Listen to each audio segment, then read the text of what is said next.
March or June.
don't think it's a computer.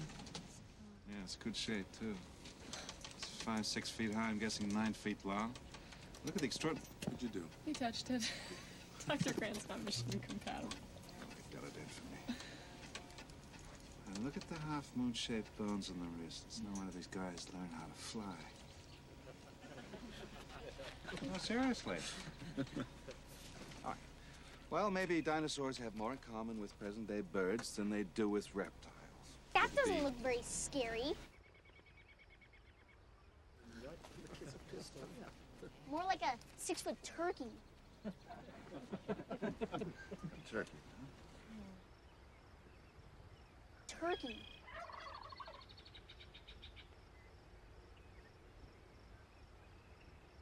6-foot turkey.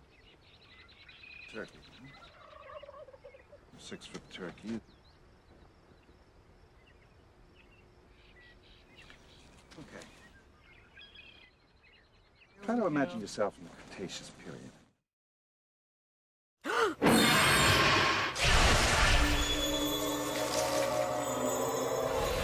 Try to imagine yourself in the Cretaceous period.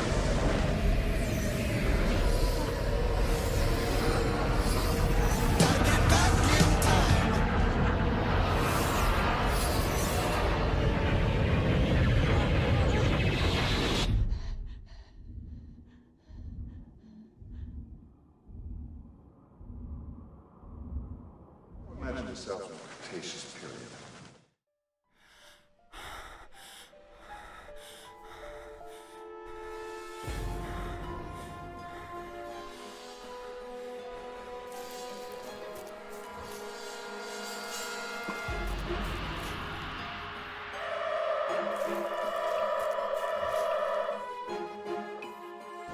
You get your first look at this 6-foot turkey as you enter a clearing.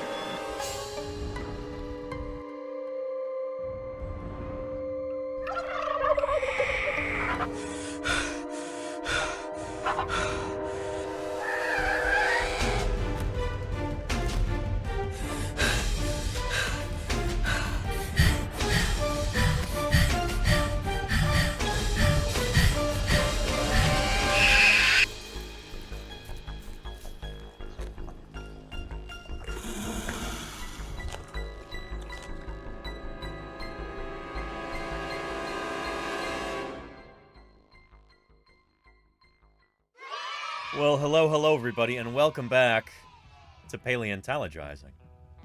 It's good to have you here. Welcome. Sorry I'm a little bit late today. It couldn't be helped. I had some business to attend to and a talk to go see at the Museum of Paleontology in Berkeley. So that set me back by about an hour. But here I am now, and I'm glad you're here too. Happy Thursday Birdsday. We've got Thursday Birdsday to celebrate, obviously, but also, just in time for Thursday Birdsday, we have a brand new genus and species of dinosaur just described, just published yesterday.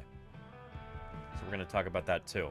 Before that, let me tone down these lights. It's looking a little overexposed here. That's a bit better. Okay. Nice. And for anybody who might be new here, to give you an extra special welcome and let me introduce myself real quick. My name is Danny Anduza. I'm a dinosaur paleontologist. Paleontologist, as you probably know already, is a scientist who studies fossils. I work on dinosaur fossils in particular, and that's what I talk about here on Twitch 5 days a week. Of course, I study dinosaurs, I publish on them in the scientific literature, and I dig them up. I was streaming some dinosaur digs this summer. I hope you were here to catch those. If not, they're up on YouTube now. So feel free to go look there if you'd like to see some live dinosaur digs. Now pre-recorded live dinosaur digs. But yeah, here on Paleontologizing, we talk about paleontology. We talk about fossil science. Whether that's... Oh! Where it was kind of heartbreaking. Jenny ACW, thank you. No, glue is cheap. Thank you for the 3 months of support, and thank you for helping me afford glue through your support there. That is really awesome, Jenny. I really appreciate that. Yeah. Like I said, this is my full-time job, believe it or not. So every subscription people pay for goes directly toward putting food on my table and helping me pay rent here for my office. Yeah, it keeps me off the streets. So thank you, Jenny, and everybody else who has supported this channel. Pretty awesome. Yeah.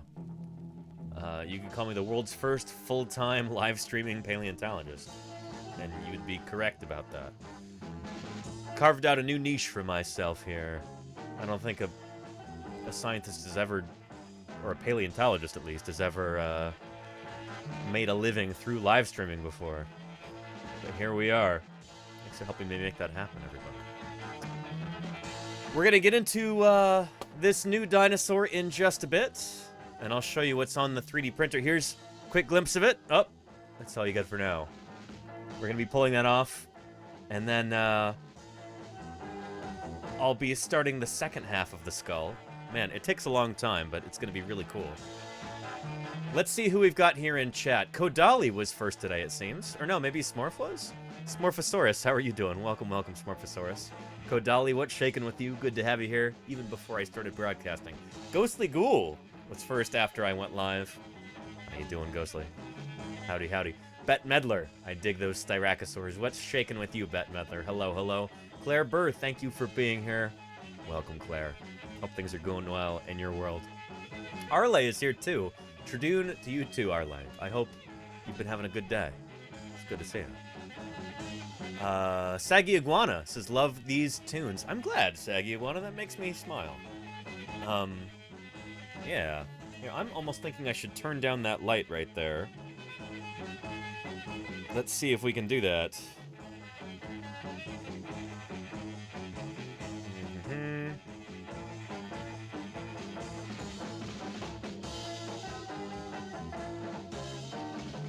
That's a bit better. Worse. Better. I like that like that. Excellent. I got a new light bulb that's actually hooked up to my phone. I can adjust the temperature, I can adjust the intensity. You could even hook it up to a Stream Deck for special effects and stuff like that.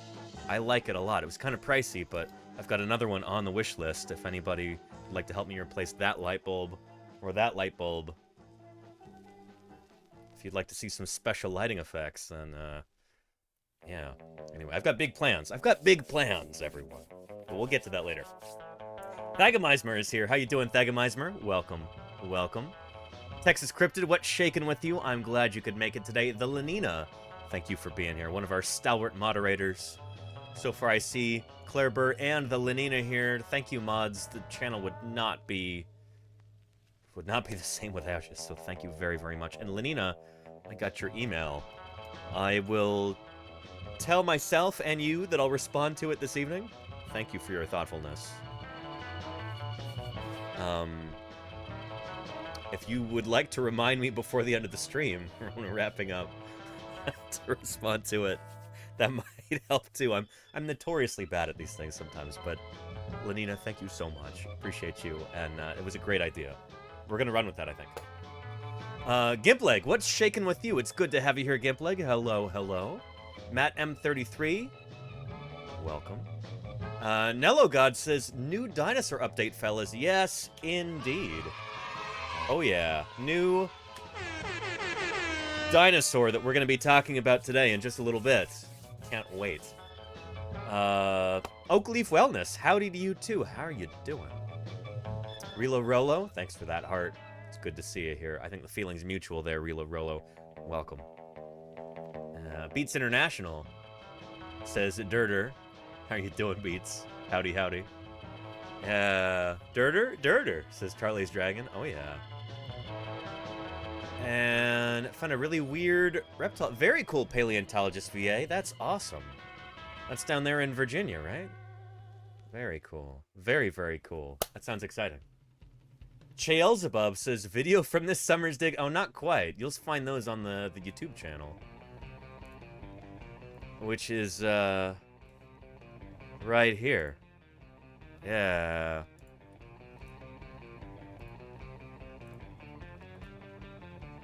There we go, right here in the chat for you.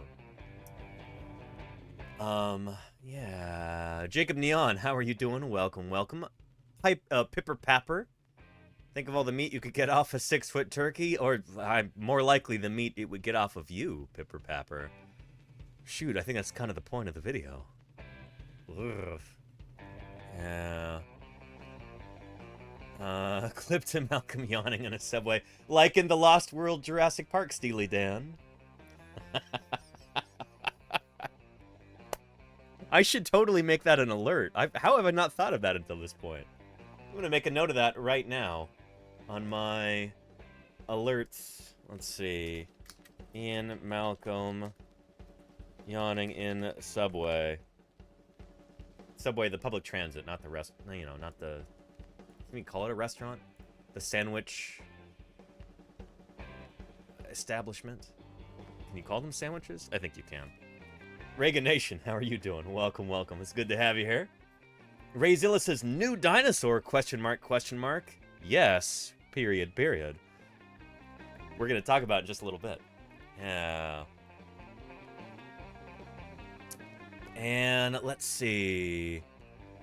And second camera is quieter? Wait, that's not supposed to happen, Lenina. Hang on, let's fix that right now. Let's see. Let me grab my copy. And let's correct this presently.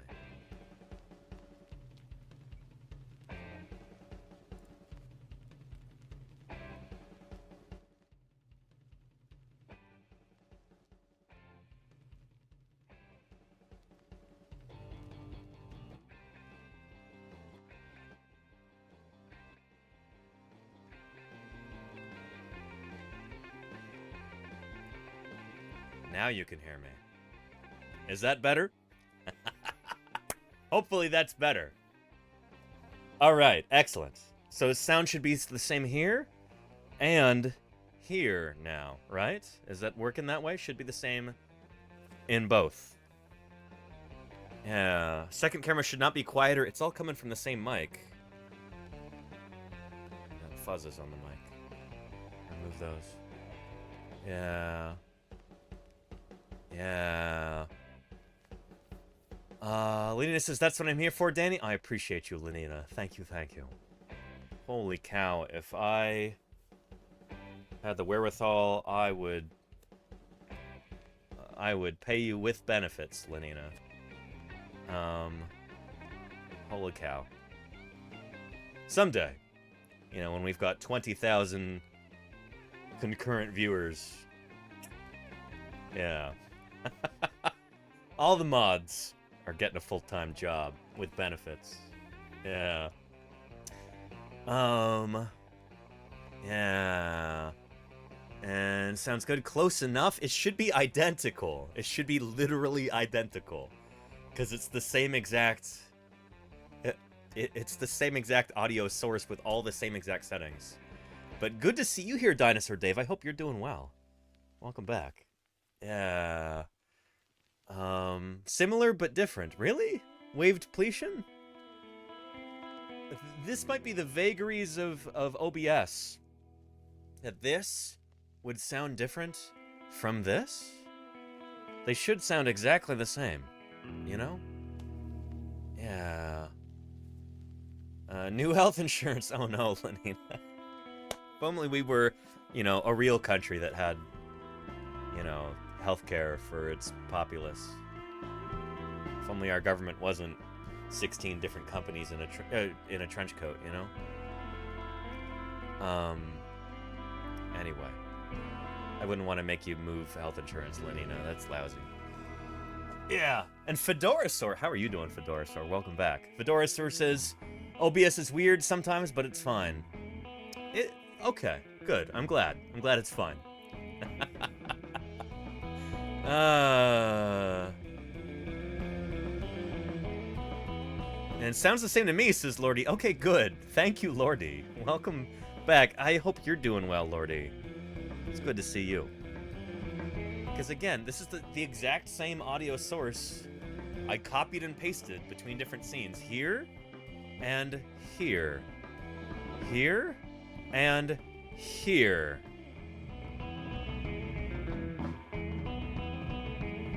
Anyway. Corporations are people too, my friend. Yeah, there you go. That's why they can go to prison and why they have to... Why they can get drafted. You know, they can get married. There's a song about this, actually. I'm not going to play it right now, but for anybody who's interested, there's a song about that by Roy Zimmerman.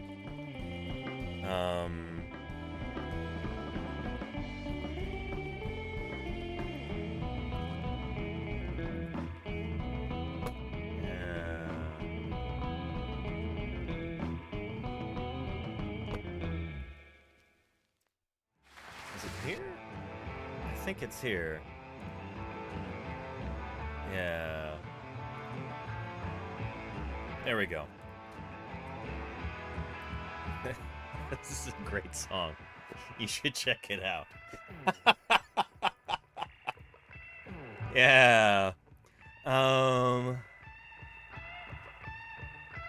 Anyway. Yeah.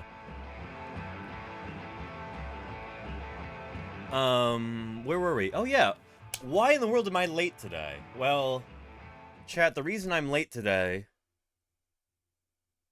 is because I'm lucky enough to live in the beautiful, sunny San Francisco Bay Area, which I really need a different one of these scenes with Berkeley, not just the Golden Gate Bridge. Because I live right by the University of California Museum of Paleontology. There's that Tyrannosaurus skeleton. That's the Wonkel Rex outside, like we talked about on Tuesday. The day before yesterday. In the Valley Life Sciences building on the beautiful Berkeley campus. Yeah. And so I was out attending a talk by a scientist that we just saw the other day here on stream. Some of you might remember Gary Vermeer.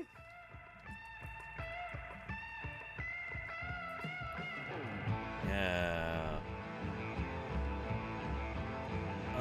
Here he is right here.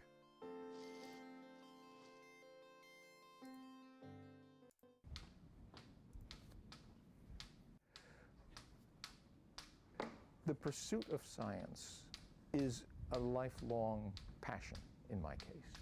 Yep. To satisfy my curiosity, to find meaning in life, to find purpose in life. Good morning. Good morning. Fate intervened early in Hirat Vermeer's life to provide his purpose in ways most unexpected and challenging. I was born in Sappemeer, a small town in the province of Groningen in the Netherlands. This was right after the war. And very World soon War after II. my birth, it became clear that I couldn't see very well.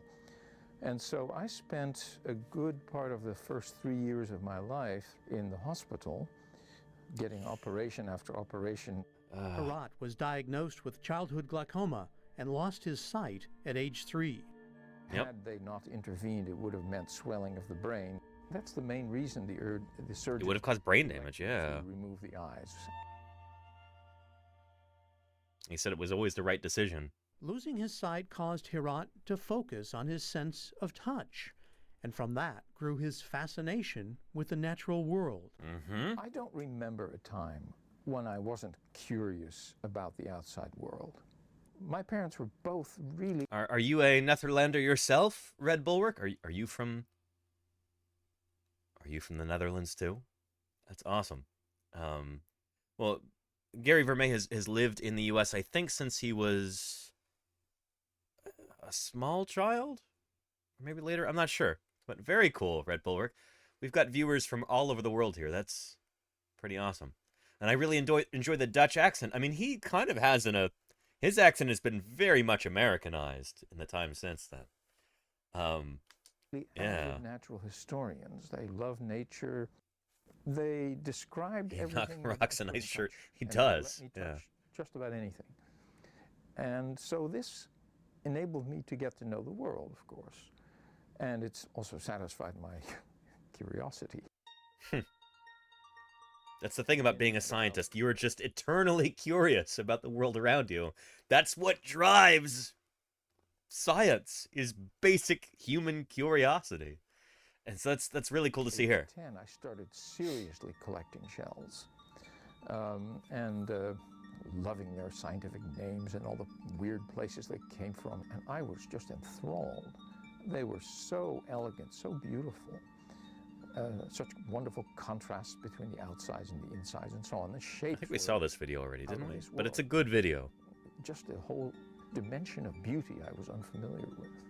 It Yeah. was a wonderful way to get into the real biology of living things and ultimately the history of living things.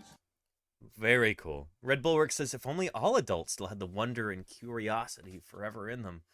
I mean, unfortunately, especially here in the US, it seems like the educational system kind of saps that wonder and curiosity out of students, and in some people it's just irrepressible, you know, where you just can't keep it down. I've been lucky enough where just naturally that's part of who I am. But in some people, that curiosity is something that you have to really nurture and let it grow. It might be kind of a delicate thing, but yeah. Professor Vermeer here, he talks about that in his book, which I was reading on the train before I went to go see his talk, and he talks about that. Maybe I'll read a portion of that for you in just a bit. That passion led Herat to a lifetime of study of these amazing shells. Today, he's a distinguished professor at UC Davis, whose work is recognized by research. And there's that book right there, which I have here in my briefcase. Right here. I actually asked him to sign it, which is a little goofy. It's a big audience. There's like maybe 100 people in there. But then I stayed afterward, and I asked him for his autograph here in the book. And there it is right there. Of course, he's a blind scientist, so it's not going to be the prettiest autograph in the world, but this is something that I will treasure forever. Holy cow. This is pretty cool. This is pretty cool. Researchers worldwide, and by the U.S. National Academy of Sciences, which awarded him their prestigious Daniel Rod Elliott Medal for outstanding work. He's gotten so many more awards and medals since then. Basically, perfectly designed to be touched and appreciated. The fact that they tell a story about their own lives and about the lives of other organisms and ultimately the geological past. I found it fascinating, and that's in a way the way science begins. You ask less than questions $4. Holy cow, Claire. Yeah, go get that book. Anybody who's interested. The skill of observation is completely central to what I do. And it is a skill. It is really something to be honed. And I don't mean just touching things. I mean listening and smelling and seeing. You examine something, and there are always aspects of whatever you're looking at that you don't immediately understand. I don't think I could do the kind of science I do without that first critical step of observation and being puzzled by something.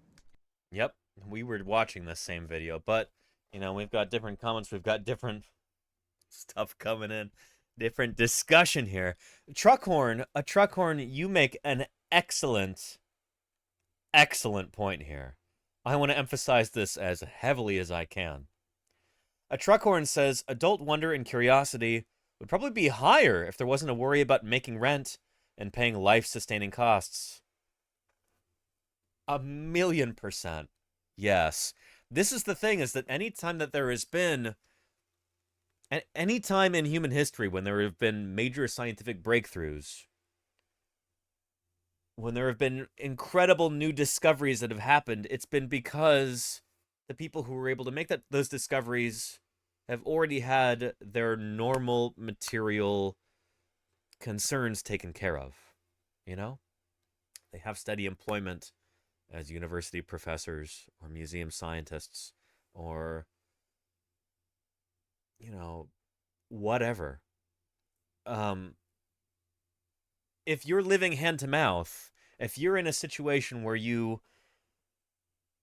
are just fighting and scraping and scratching just to make rent every month, if you're robbing Peter to pay Paul, if you're, you know, whatever other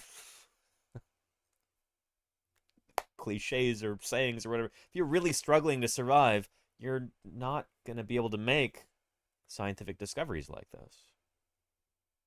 In most cases, it takes a certain level of just having your basic material needs taken care of.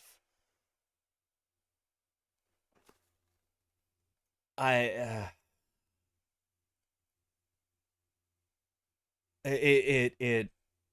know, I weep to think of all of the Einsteins and Darwins and Mozarts who have lived and died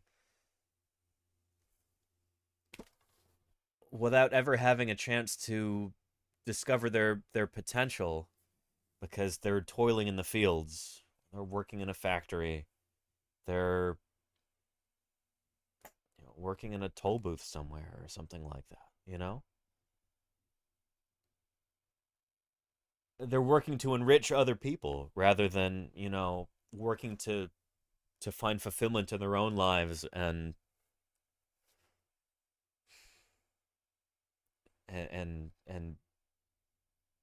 progress human knowledge. You know? Does that make sense? Scarcity changes the way you think. It does, Beelzebub. I mean, yeah. And it changes your your actual reality too. It changes how you live your life. If you've got to struggle just to make ends meet, you're not going to be in a position where you can contribute to the sum total of human knowledge, you know? Because you're just trying to figure out how do you survive. And so many people in this world are in that situation. And it's because, unfortunately, we live in a world that is ruled by this... In an unsuspecting world, living Octavius King, thank you. Ruled by a system that enriches very few and allows other people to just barely survive. And then the other people don't survive.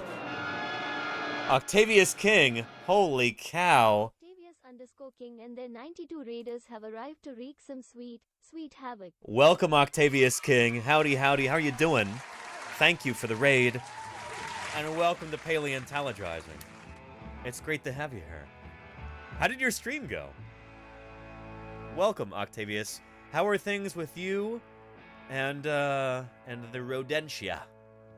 All those rats and the rabbits too, lagomorphs as well. I hope everybody's doing super, super well. It's great to have you here. Yeah.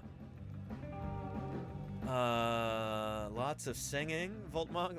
Very nice. If anybody's here for the first time, I know sometimes we get raids from Octavius King. Maybe most of you know me already, but for those of you who don't, my name is Danny Anduza. I'm a dinosaur paleontologist, and I am lucky enough to be able to broadcast to you 5 days a week here on Twitch, talking about my own research on dinosaurs, my own fieldwork. We were live streaming some dinosaur digs just last month. Well, yeah, last month in August. Check out the YouTube page if you want to see that. But also doing a ton of 3D printing. Like you see right here, we've got the left half of a Scelidosaurus skull here. We're going to start printing the right half in just a little bit. We've got an Allosaurus skull right here that we just finished printing this past week. This is full size. I mean, holy cow. Yeah. It's, this is pretty astonishing, if I may say so myself. I mean, holy cow. being able to have a full-size Allosaurus skull 3D printed here in my office is kind of a dream come true. Yeah. Holy cow. And Moldiver, thank you for the follow. Welcome. It's good to have you here. Yeah. And, Sinocaleopteryx. Holy cow. It is great to have you here, Sino. What a great username. We're going to be talking about another feathered dinosaur from China today when we go over this brand new Maniraptoran dinosaur. We're going to be covering this in a little bit before we get on with the rest of Thursday Birdsday. But holy cow, that's astonishing. Here, we'll get back to Dr. Gary Vermeij in just a little bit. I was able to meet him today, and I'll tell you about that. But first, we've got all these cool new people here who came in with Octavius King in that raid, and we've got Sinocaleopteryx here. What a great name. This chatter needs a gift sub, somebody, if anybody's feeling generous. But we're also going to call forth our good friend previously recorded, Danny, to kind of introduce the channel, talk about who I am, what my background is, what a paleontologist is doing here on Twitch, all that good stuff. So without further ado, let's bring him on, and he's sneaking up behind me right now as we speak, so we'll let him take it away. Let's get one more shout out for Octavius King, if you don't mind. Moderators, and hold your horses. He's super eager. We'll let him take center stage right now. Previously recorded, Danny. Take it away. Thanks, present day Danny. You know, people ask me all the time, Danny, how did you first get interested in paleontology? And I've always been interested in fossils from the earliest time I can remember, particularly dinosaurs.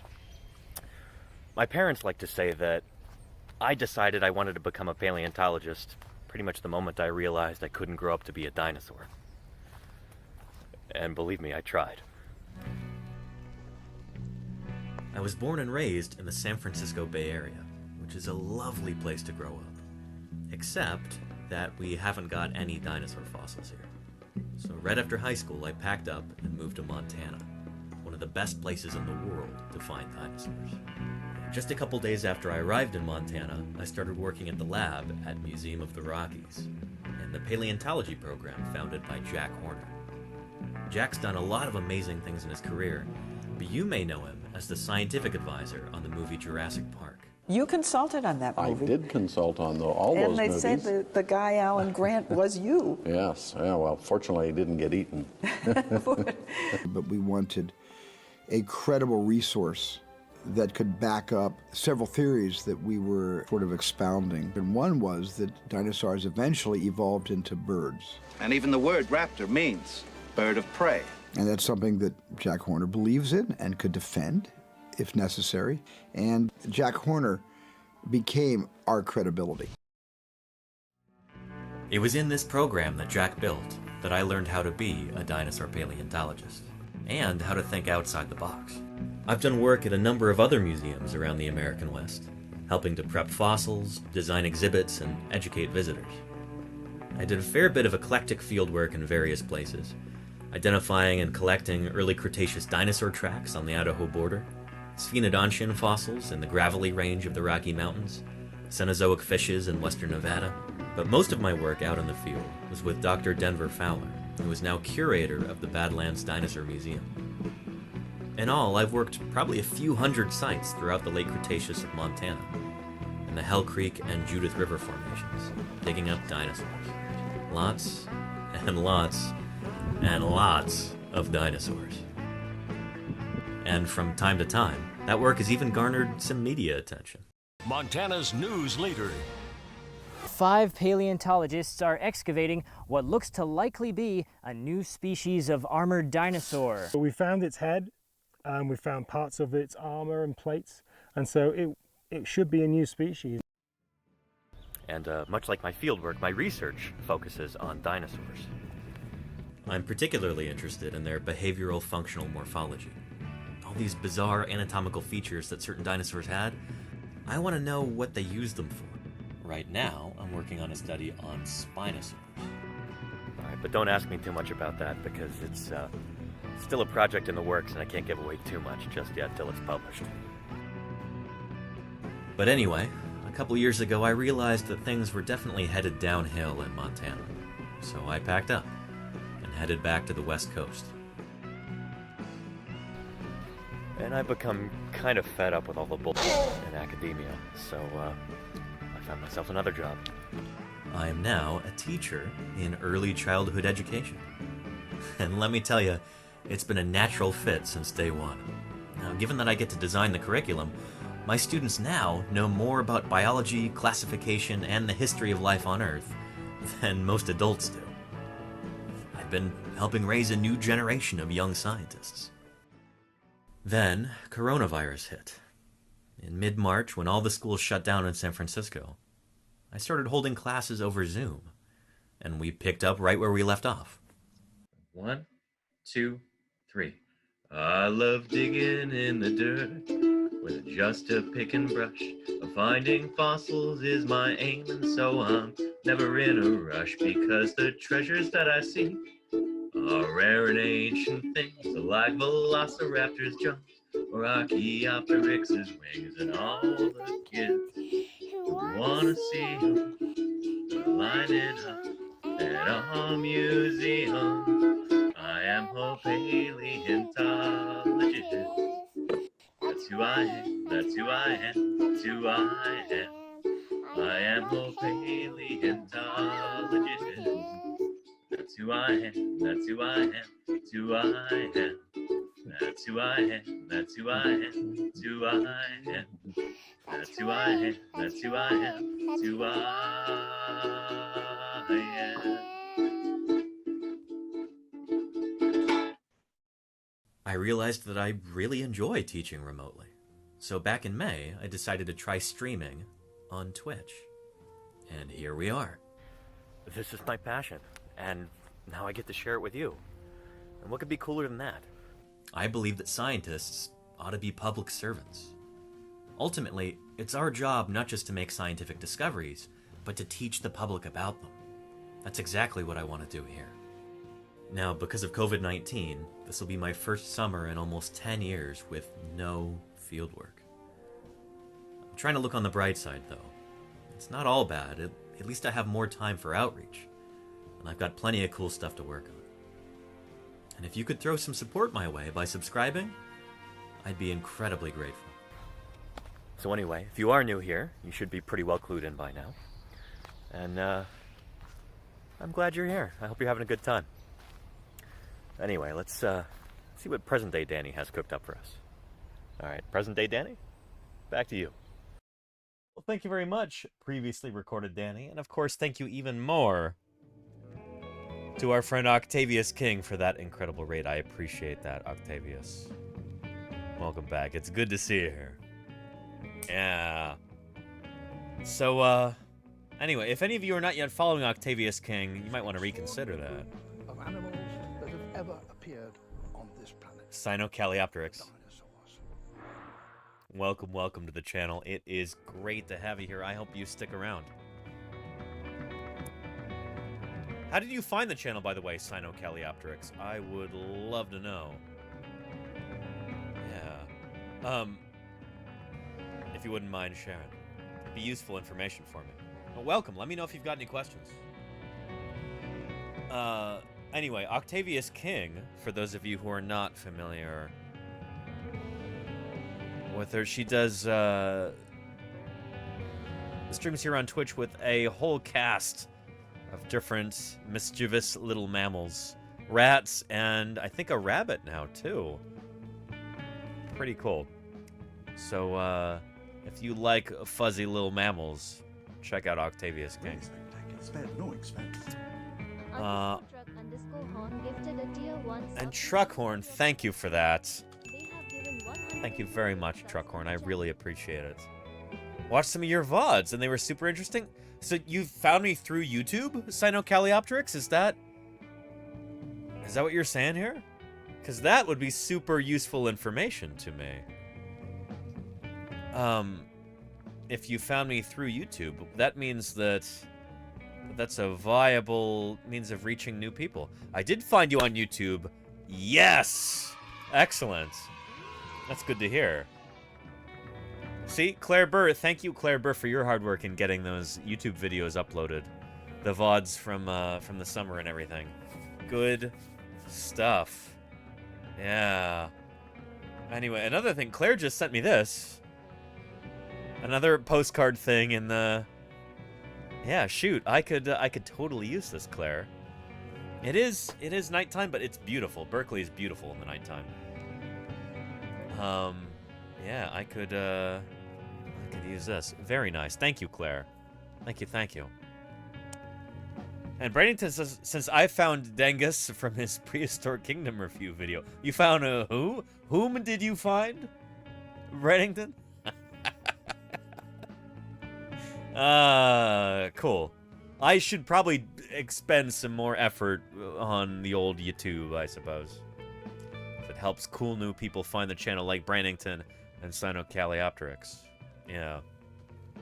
Anyway, everybody, I was in Berkeley, California earlier today. That's why I'm a little bit late. But I was watching a talk by the famous Gary Vermeer, who's a paleontologist, evolutionary biologist, and mollusk scientist. Also malacologist, as the term is. Science I do without... Here. And there are always aspects of whatever you're looking at that you don't immediately understand. I don't think I could do the kind of science I do without that first critical step of observation and being puzzled by something. Herat believes that shells connect us to a living world stretching back hundreds of millions of years. He says they help us discover new insights into how all creatures influence each other's evolutionary fates. Shells, for me, are wonderful in their own right.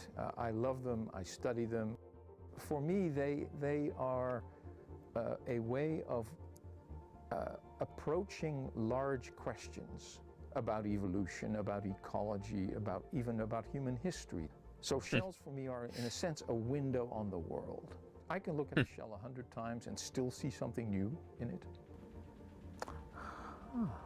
Herat hopes his deep curiosity will inspire others to search deeper and go beyond what can just be seen. The way I've found meaning in life is to observe and to understand the world as perfectly as I can. And there is nothing deeper in life than to understand. Pretty cool. Pretty cool. Now I have Professor Vermeer's book right here. And it felt a little bit silly to approach him after his talk and ask him for his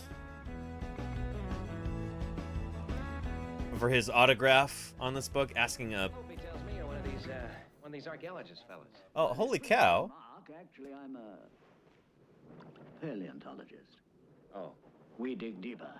Pocket Paris. And their 10 raiders would also like to dig deeper.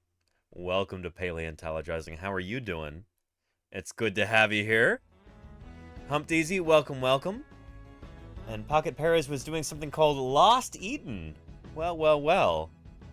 Welcome, everybody, to Paleontologizing. I'm afraid I don't have a Parasaurolophus 3D print yet here in my office, but, yeah, we do have a full-size Allosaurus skull 3D print.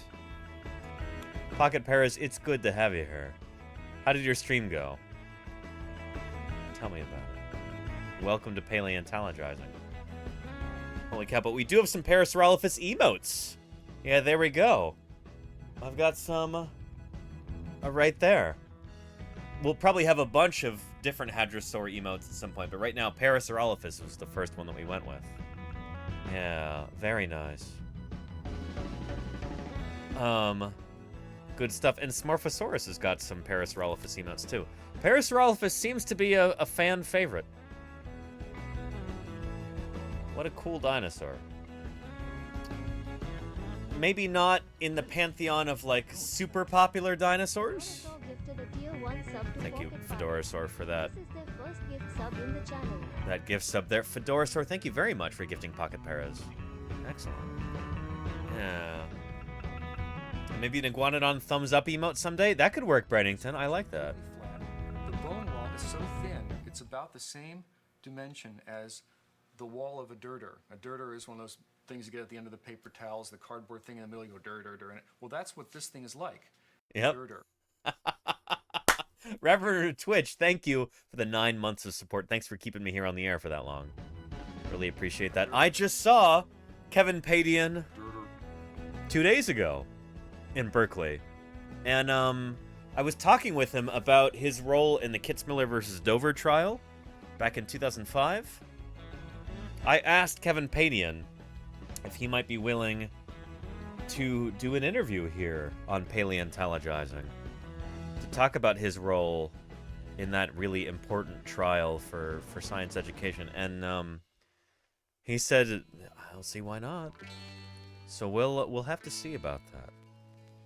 Yeah. If you're feeling a bit cheated, try blaming the dinosaurs. Step 1. Thank you, Golganak. Thank you for those 100 bits. I appreciate that. Look, we've got a hype train going here. Beautiful. Very nice. So yeah. Yeah. And the sub goal isn't on... You're right, a truck horn. Shoot, let me do that real quick. How many subs have we gotten? Like 4? 3 or 4? I was starting late today. But, let's see.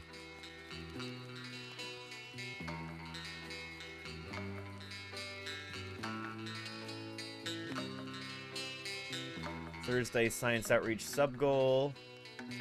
Let's set that to 45. Why don't we? There we go. Because we've already gotten some gift subs. Setting a little bit lower than we normally would because we've already had some generosity here. Thank you, everybody, for that. Holy cow. Yeah. So, yeah. Yeah. Good stuff. Anyway, we're talking about another paleontologist right now. Oh, and Murph, I'd missed that. An Eodromius? Dinosaur Deep Dive? Was yesterday. I totally missed that, Murph. Eodromius. Is that an ornithopod? Who is that? We'll find out, I guess. Nice. But first, I wanna finish this part with Gary Vermeer. Yeah. Here. Did we watch this one earlier? I don't think we did.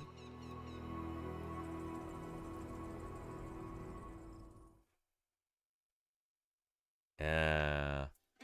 Oh! And holy cow, Phoenix 90. What might this be? 5 gift subs there. Thank you kindly. Phoenix 90 FR Phoenix. really wants ukulele with those 5 gift subs. Thank you for your generosity there. I really appreciate that. Holy cow. Good stuff, Phoenix. Thanks to you, there's now 5 people in chat who won't have to watch any ads for the next month. And you're also a smart buyer there because subs are 30% off, 1/3 off for September, right? Or Subtember, as we call it here on Twitch. Not only were you generous, you're smart about it too, Phoenix. Very nice. Thank you, thank you. You know, buying things on sale. Always. Almost always. I can't say always. A good option there. Yeah. Excellent. Yeah. Here we go.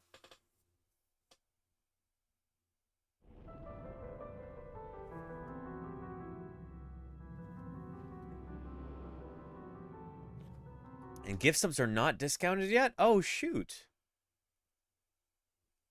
I didn't realize that, Golganek. I'm sorry. I guess it's just recurring subscriptions. If you would like to subscribe to the channel and not have any ads, then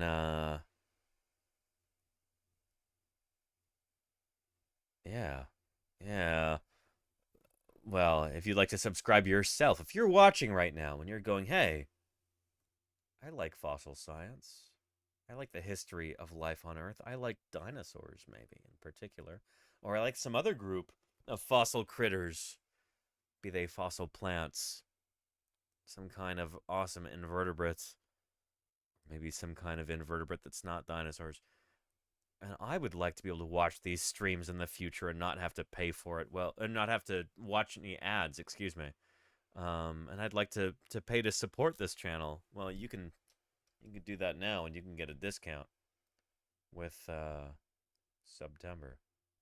You can even pay for the whole year's worth of subs right now and get 33% off, I believe. Or is it 30%? I don't even know. But and Truckhorn, spared no expense. thank you for gifting Gifted a tier 1 sub to the Stop Tolkien Otaku. They have given Thank you very much, 103 subs Truckhorn. in the channel. I appreciate that. Thank you. Excellent, Truckhorn. And Katniss12 TTV, how are you doing? Welcome to Paleontologizing. It's good to have you here. Thanks for joining us. For me, the most amazing thing In all the world, there are Whoa. dinosaur Marth. Thank you. 3 of them are leading this expedition. Thank you for those gift subs there. 5 of them. We're now at 11 out of 45. 5 subs. We're almost 1/4 of the way there. If they're removed, America loses them forever. Now we are 1/4 of the way there. A little bit over that. 0.8. Thank you for subscribing for 6 months at tier 1. Holy cow. Holy moly. What do I say to that? Shoot.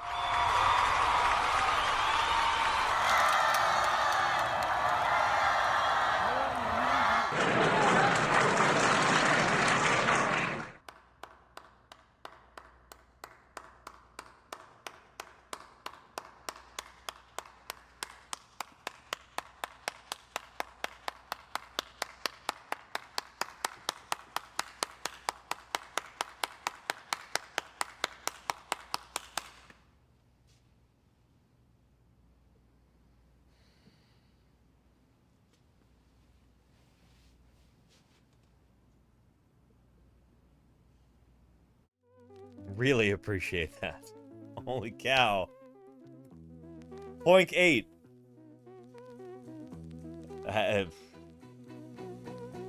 Getting that 30% off. Beautiful. Smart. That's a smart subscriber there. Poink, thank you. And a Truckhorn, thank you for gifting Gooberfish. You've got good aim there. Truckhorn, that's pretty excellent. Yeah. Good stuff. And Claire Burr is convincing. I believe he is Orson Welles. I promise I'm not, Claire Burr. I promise I'm not. Shia LaBeouf, though, he might be Orson Welles. I don't know. Could he be the reincarnation of Orson Welles? You just saw that in that clip? I suppose there's ways to test that objectively, right? Yeah. Anyway. And Figmos has not only brought cool back to paleontology, but you have a killer lava lamp? Thank you. I'm glad you like the lava lamp, Figmo. I like the lava lamp too. It's pretty neat. I like it a lot. I'm glad you appreciate it. You know, I told myself, when I was a kid, I really liked lava lamps. And I said, you know, someday, when I'm a grown-up and I have money, I'm gonna buy a lava lamp. And I did. I don't know if I have money nowadays, but I bought a lava lamp. I have a lava lamp, at least.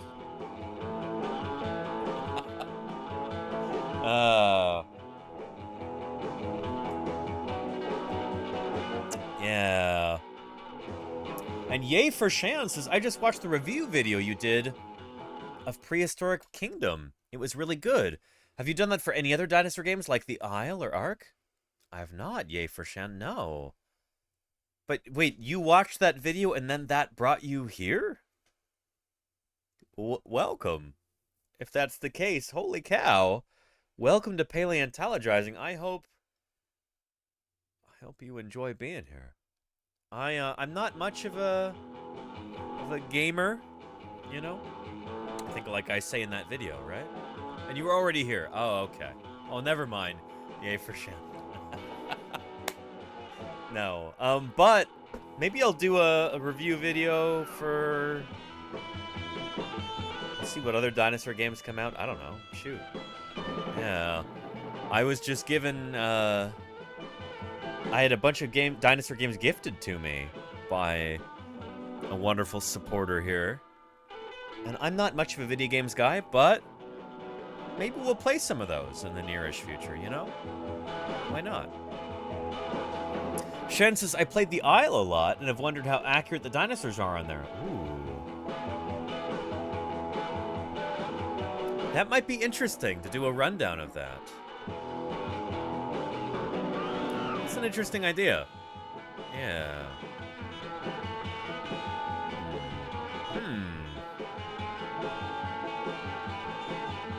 Yeah. If you find something you like in it, we'll see, Claire. We'll see. Shoot. And Smorf says Ark is a huge file, as the company didn't compress their files. Well, I don't know. My computer tower, I used to call this a CPU when I was a kid, but apparently it's a tower. The CPU is like a specific implement within the computer tower, but it's like this big. It could probably fit that in there, right, Smorf? No, I'll check my hard drive space. I'll see what we've got. I don't know if I'll play Ark. We'll see. Yeah. It's also not 1,000% necessary for me to actually play a video game in order to review the depictions of its dinosaurs.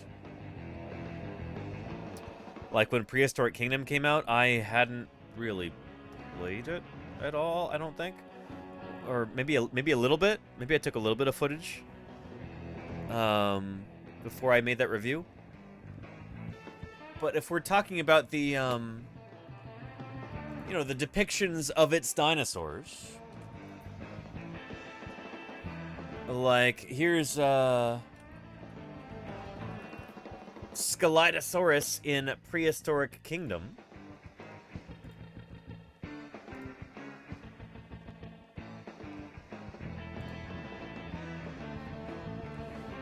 There we go. That's pretty excellent. I really like that. And I could talk all about that, what I think is good about it, and what could potentially be improved. Yeah. Just grab pics and rate them? I could, Smorf. I could. Yeah. Anyway. Scelidosaurus right here is, I think, an underappreciated dinosaur in a lot of ways. And so it's pretty cool that I was able to 3D print a Scelidosaurus skull. In fact, I'm in the middle of doing that right now. We've printed the left side of the skull right here. What do you say we get into printing the right side right now of this remarkable dinosaur? Oop, they're clipping through each other. I don't think they could do that in real life. But, you know, that's a video games thing. Anyway, let's get this thing pulled off the printer and let's start printing the right side of it, shall we? Let's do it. Yeah. Oh, and I'll show you the Plateosaurus in Matrix in just a minute, Brannington. Stay tuned.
All right, the 3D printer is firing up right now.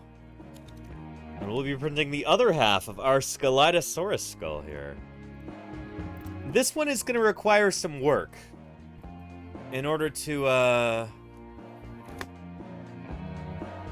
actually get it into a state in which it's displayable. These files were taken directly from a scientific paper about different ornithischian dinosaur skull morphology. And so they're not like print quality scans. And right here, you'll see like the teeth are just... Yeah, shoot, I can take some of these off. But we're gonna have some real cleaning up to do on these. It's gonna take some real effort in order to get this a bit more work than is necessary for some of the other files that I printed. Because this is like raw scientific data here. We're going to fill in this jaw right here. But it's nice that this provides us a basic kind of contour. It'll be good, but it will be some work. It will be some work. And I'll take away a bunch of these supports. And I'll be referencing publications on the skull of this animal to make sure that all the modifications that I make actually comport with the actual anatomy of this creature. Yeah. And yeah, I'll add to it with water putty. Exactly, Claire Burr. Yeah. Yeah, anyway. And what specs does my computer have? Let me measure it real quick, Lugnito.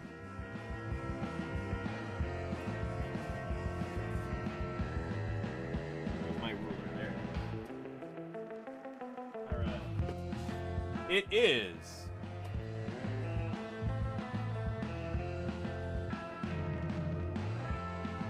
49.5 centimeters long.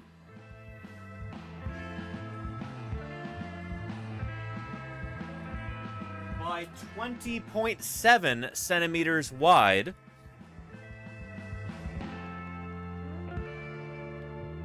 By 44.1 centimeters tall. That's the basic morphological dimensions of my computer machine. How useful is that information? Ontogeny. Yeah. So, you know, you can fit some stuff inside of it. Yeah. No, I built my computer a number of years ago with Ios here from twitch.tv/Ios. She basically guided the build on my computer. We got a pretty decent video card, a nice solid-state hard drive. Yeah, it wasn't super top of the line. I didn't get a 3090 or anything crazy like that, but I got some decent parts. So yeah. Anyway, here's our 3D printer going right now. Yeah, just starting our right side of our Scelidosaurus skull. Very exciting. This print's gonna take about 13.5 hours, I think. That's a long time. So shoot, I'm starting it right now, so it should be done by about 5 a.m. tomorrow morning. It's gonna be going overnight. Okay. But yeah. Good stuff. Where were we even? We were talking about Scelidosaurus, this wonderful animal right here, in the game Prehistoric Kingdom. I almost said Prehistoric Planet, and then I almost said Prehistoric Park, and then I said Prehistoric Kingdom. So yeah. Book signing by Vermate. Thank you, Delano. Yes, indeed. And Chi-Town Dig. Yeah, this printer it's a real workhorse. Holy cow, it's been wonderful.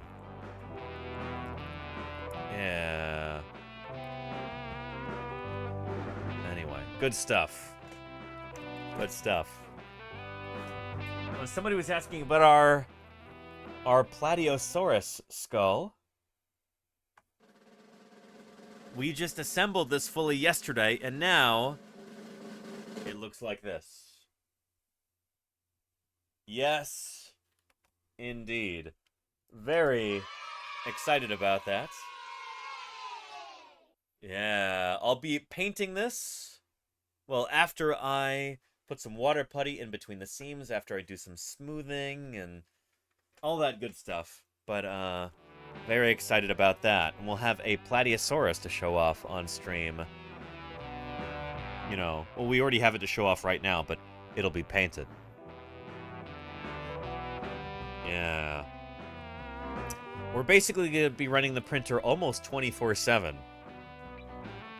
Because we've had so much filament gifted to us here by generous viewers. People purchasing 3D printer filament off of the Amazon wishlist. I've got about 20 different dinosaur skulls that I'm getting ready to print. We'll be able to do all of them, it seems, if current trends continue. Pretty extraordinary. Yeah. And by the way, just had a box show up today with a gift from a viewer. Let me open this up right now. Keep this away from the computer. Holy cow. They've somehow come out of the bag? And here they are. A bunch of beautiful neodymium magnets.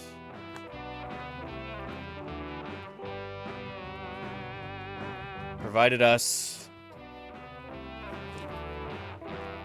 There we go. Paleontology. How does that work? That's riffing on that that lyric from the clown band and their clown song.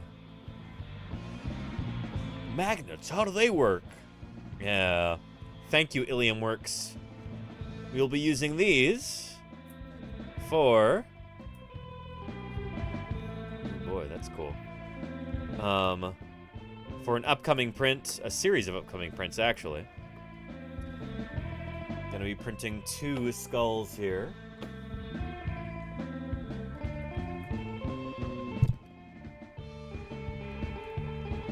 Yeah, one of them is here on Thingiverse. It's this one right here. Yeah. Held together with magnets. Yeah, excellent. We will be printing this. There's a YouTube video on it. Yeah. These magnets will be instrumental in this process. See the little magnets right there? I could start printing this like tomorrow, actually. Very excited about that. Yeah. And is that enough magnets? There's a few more than I need, which are still on the wish list, I believe. We can check. Oh boy, that's cool. They just assembled themselves into 2, but here. Go like that. Magnets are just fun to play with. Just don't put them near your hard drive. Yeah. Excellent. Anyway. It's going to be really cool that I'm going to have this done before Halloween, I think. Because everybody talks about skulls and skeletons around Halloween. This will be a wonderful opportunity for some science outreach, talking about the different bones that make up a human skull and how those are the same bones that make up a dinosaur skull. And what that means for common ancestry and the history of life on Earth. So yeah. Here's a link to that video right there. So thank you, Ilium Works. I appreciate you more than you know. Thank you very, very much. Holy cow. And make sure they're facing the correct way. Of course, they're magnets, Tri-Town Deke. I know how magnets work. You know? They've got polarity. Gotta make sure they're facing the right way. Yeah. Yeah. Good stuff. Good stuff.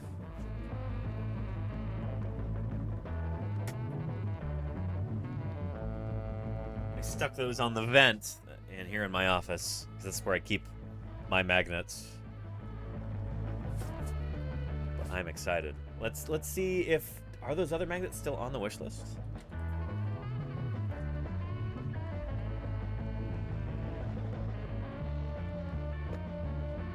The other ones are still on there. They are still on there. 1/8 by 1/16 inch, quantity 100 disc magnets. For Warhammer 40K? I don't know what that is. I'm not going to be hammering any wars or anything. I'm using my magnets for peaceful purposes only. But yeah. Yeah. So yeah. Anyway.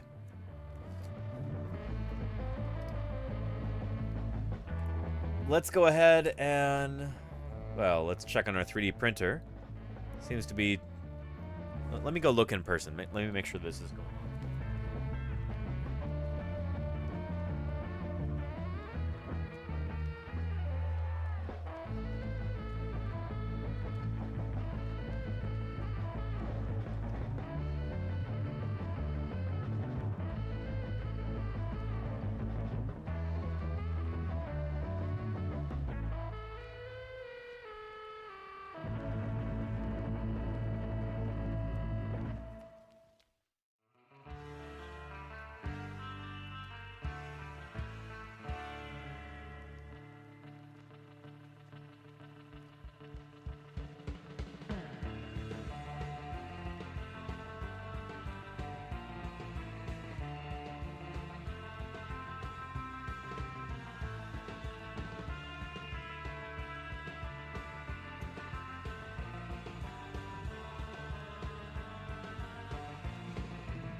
So that did not go well. It did not go well.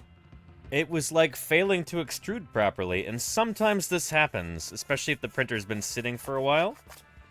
So we're just going to do what I always do when this happens. Clean the bed really thoroughly. Get the, you know, eject the filament, put it back in, and then get it going again. So yeah.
All right, let's see if that works. I had to unload and load the filament a few times.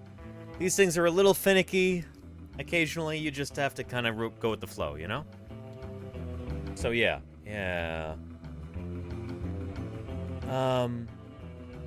And Calamity Now says, do you keep all the items you print, or do you sell them or give them to schools? I've never sold any of my 3D prints. I have given away some of them to other researchers. Like, I printed a copy of a theropod lower jaw. I gave that to Ethan Cowgill earlier in the summer. I've given away copies of those Eoraptor skulls, other stuff. I gave an Orlichosaurus skull 3D print to Jim Kirkland. Let me see if I can find that. Jim is prolific on Twitter, so it might take a while to get to it.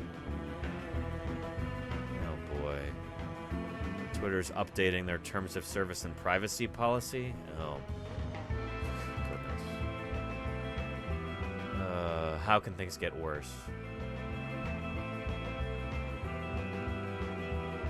Ugh, I guess I have no choice. What, am I going to stop using the platform? Eventually. Probably sooner rather than later, but yeah. Got it. Okay.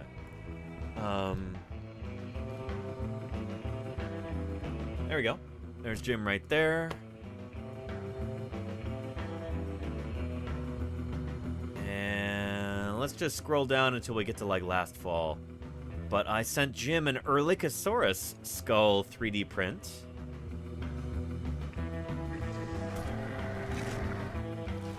Fatality. Colic, thank you for the 24 months of support. I really appreciate that, Colic. How you doing? It's good to have you here. Yeah.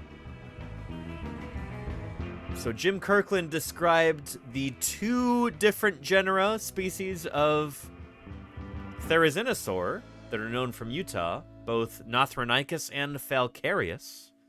And so if there's anybody who should have a cast of a Therizinosaur, or a 3D print, rather, of a Therizinosaur skull, it should be Jim Kirkland. And that, I think, was back about here or thereabouts. There it is there. Yes!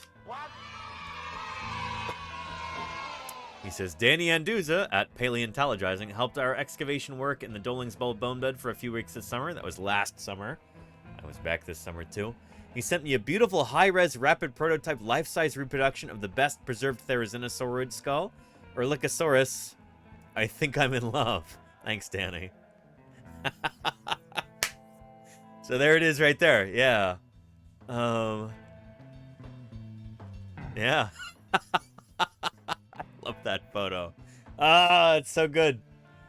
Yeah. So, that made me really happy. That's pretty cool.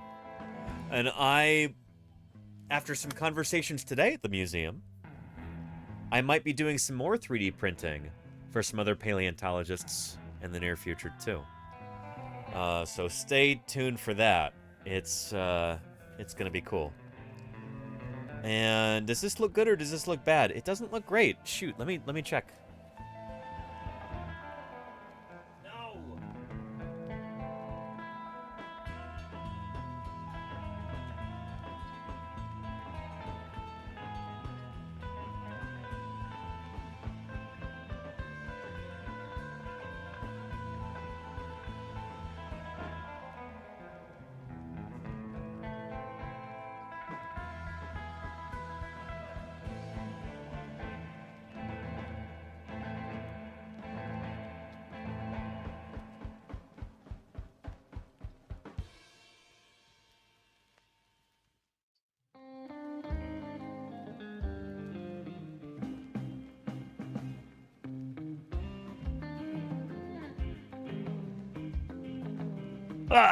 Printer's not working right now. I'm trying to... I think the nozzle might be clogged. It might basically be worn out at this point. And I've got a replacement nozzle to put on there. I'm not going to do that now, because then we'll have to re-level the bed, and do the XYZ calibration and everything else. That's going to be long and tedious. I'm going to see if I can just heat up to the nozzle to the point where any crud that's on it burns off. And then we can start printing it again ASAP. So yeah.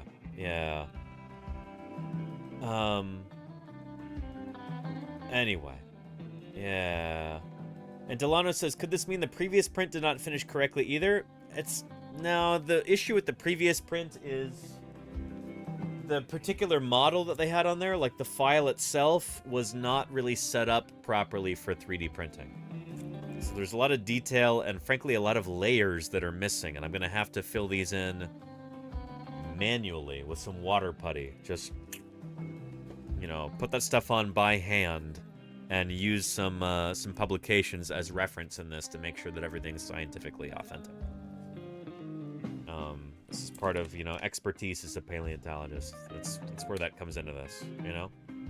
It's not plug and play. Like, it requires some knowledge. So, yeah. It printed fine. It's just garbage in, garbage out. You know, it was not a particularly good file. So, yeah. If you are near a micro center, I have no idea what that is, Tri-Town Deke. Yeah. What's a micro center?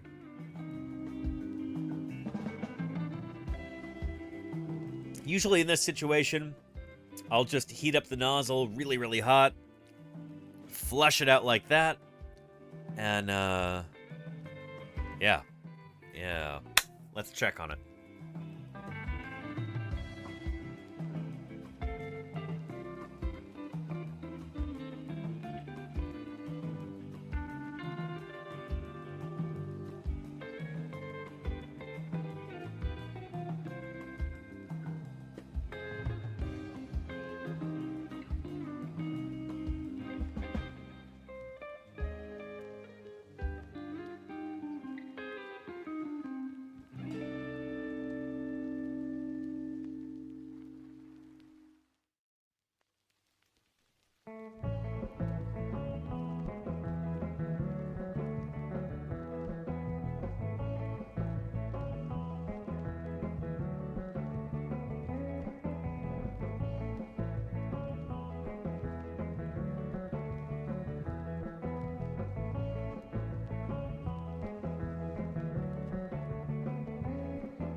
Alright, we're gonna try that on higher settings, and let me move this so those snips are right in the way of the camera. Sorry about that.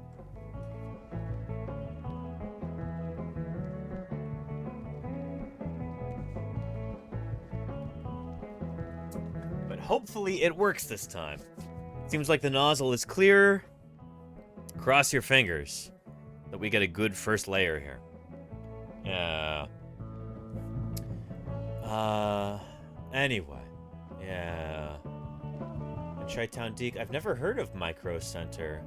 We have stuff like Fry's Electronics and Best Buy around here.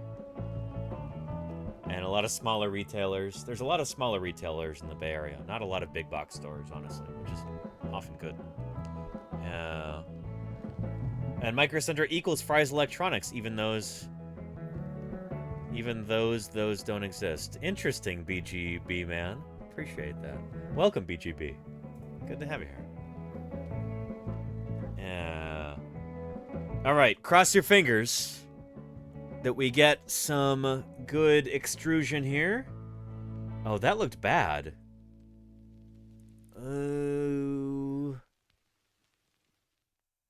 Actually, that doesn't look terrible. Let me go look with my eyeballs at the 3D printer.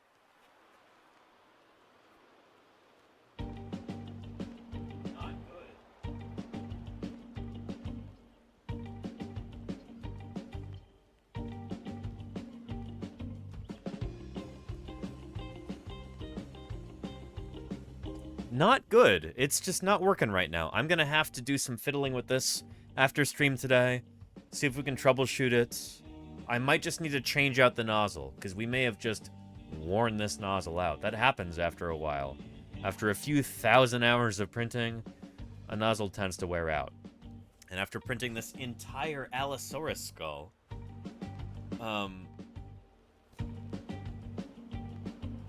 yeah, these things have a tendency to wear out. So yeah. I'll have to do a, I'll probably change out the nozzle tonight. But that's okay. New nozzle was like, I think it was $6. It'll last me another couple thousand hours of printing. That'll be great.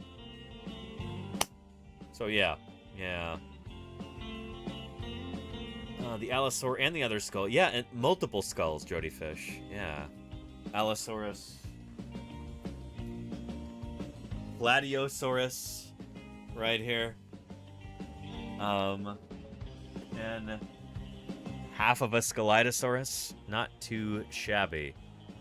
Not too shabby at all. Yeah. And is the Allosaurus named Allie? S. Pendrake. Well, if we go to the actual website where the files are located, this Allosaurus was named by the artist Leidy. You might wonder, where does that name come from? Leidy. L-E-I-D-Y. I'll tell you. Joseph Leidy could be considered America's first great paleontologist. It is his birthday tomorrow. Or would have been his... Yeah, he was born on September 8th. Probably like 1810 or something like that. We'll be talking all about him tomorrow for his birthday. So catch that stream.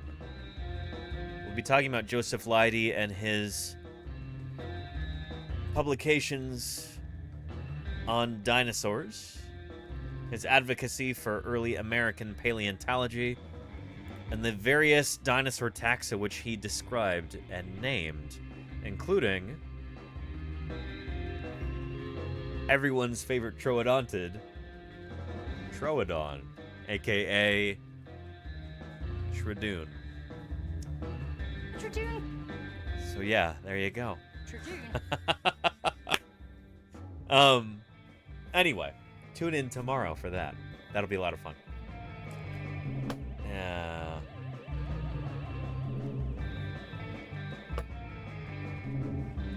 Where were we, by the way? Oh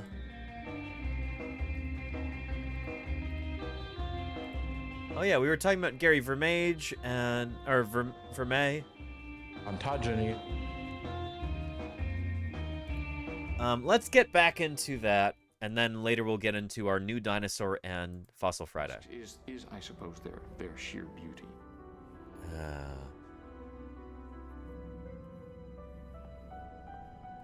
The diversity on a simple... Hey Ken, welcome. Good to have you here. How much you can do with a simple theme like spiral growth. They show all these wonderful variations. It's kind of like listening to Bach all your life. You know, we saw this video last time too. Can we find another video with Gary Vermeij? How about here? As will be evident, I am totally blind and have been so since the age of 3. I never saw very well. I saw colors and so forth, although they made a huge impression, and I still remember quite vividly seeing those colors and what I thought of them. Despite that disability, science has always attracted me. Natural history has always attracted me, and thanks to my parents and brother, who were about as good as one could ever hope to have, as well as to various teachers who were also very encouraging. The key for me has always been careful observation. Now, there are plenty It's of true for scientists everywhere, who have yeah. their own disabilities. For example, E.O. Wilson, the ant specialist and major conservationist ecologist, was nearsighted. Paul Ehrlich, another entomologist, worked on butterflies, was colorblind. My brother-in-law is a meteorologist, Edward Zipser, who is also colorblind. They, like me, overcame these obvious disadvantages, and we took advantage of what we still have left. In my case, the sense of touch and all the other senses that I use. And of course there are impediments. For example, there is not enough literature easily available in Braille or even in audio formats.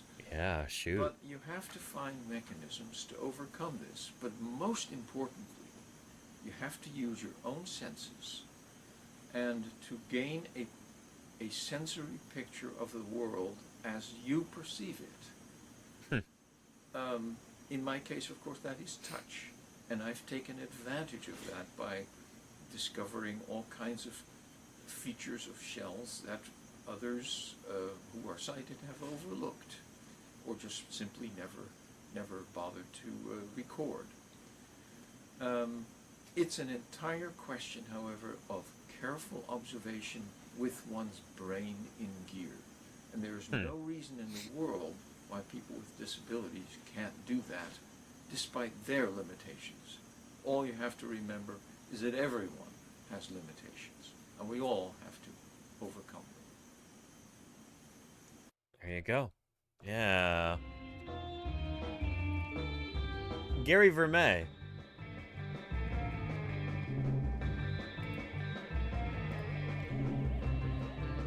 Paleontologist, malacologist, evolutionary biologist. I was lucky enough to meet him today. That's why I'm streaming late today.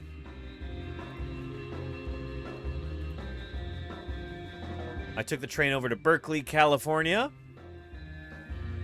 And I was seated right behind him in the audience before the talk started. Here he is. And as a scientist who is blind, he didn't have a PowerPoint presentation to share. So this thing was just bouncing around the screen the whole talk. But he's an engaging speaker, so it didn't really matter. You know? His talk was really interesting. It was some high concept stuff. So Professor Vermeer is he's an ideas man.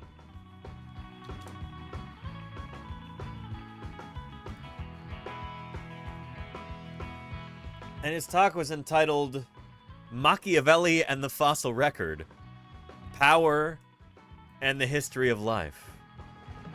He says, I argue that power, the rate at which organisms acquire and deploy energy, is a unifying concept in evolution, and that it has increased over time at the ecosystem and biosphere level. This increase is the result of intense competition in the broad sense, and by the fact that powerful individuals and groups disproportionately affect living things with less power. I shall discuss the tyranny of the mean in statistics and implications for human evolution. It's really interesting stuff. I feel like some of it kind of went over my head. But basically the idea is that power, in this sense, is a measure of force over time. And so creatures that can exert more power over their ecosystems, over their surroundings. They can influence their surroundings. They tend to be more successful in the long run. In most cases. There's plenty of exceptions. But he says that there's basically been a net increase in the amount of power exerted by organisms over time. It's an interesting concept. And he's got an upcoming book about this that's coming out soon. And yes, Ken, I did see a video camera there. They did record the talk. Hopefully, it will be available soon. And shoot, you'll probably see me in the audience there, because I was right there at the front. I was catching up with some colleagues beforehand, so the only seats that were still available were like in the first row. So I was right there in the second row. But, yeah. Anyway, it was interesting stuff. And Pendrick says the strong rule the weak. I mean, not really. That wasn't the point of the talk. This wasn't some sort of like... I don't know. It wasn't like that. Power is also expressed, I guess, in the sense of like... It's almost analogous to the word fitness in paleontology and in evolutionary biology. Fitness is like how well you're able to succeed in your environment, and also kind of the number of offspring that you lead to, although this kind of becomes a circular argument after a while, as people like Kevin Padian have argued. So anyway, yeah. And Ken says he's Kirkland's favorite thinker on evolution. Is that right, Ken? Well, I bought his book. A couple of his books, actually, at Jim Kirkland's recommendation. And I felt kind of goofy asking for this after Professor Vermeer's talk, but I asked him to sign it for me. And so there we go. The signature of Dr. Gary Vermeer here in his book, which is pretty cool, I think. I'm excited to read the rest of this. I started it on the train on the way to the talk today. It's good stuff. It really is. So yeah. Another one of his books I have right here. Kind of the nuts and bolts of what he works on. A Natural History of Shells. That's not his signature. That's somebody else. But I'm excited to read this too. Interesting stuff. Like, evolutionary mechanisms are really, really interesting. And I feel like a dinosaur paleontologist can benefit from the thoughts and perspectives of somebody who works on creatures that evolve at kind of a smaller, more granular level. Like mollusks, for instance. Yeah. So I'm eager to read this as well. Yeah. Ball Machine says that's why trains are dangerous. They give you time to read and think. Yeah, there you go. Yeah. Oh, yeah. Anyway. Good stuff.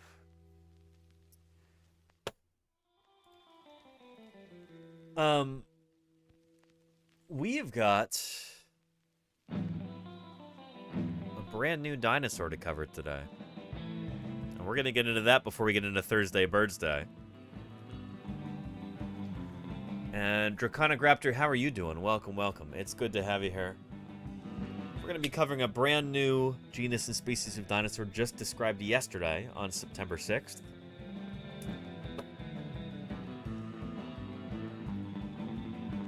But...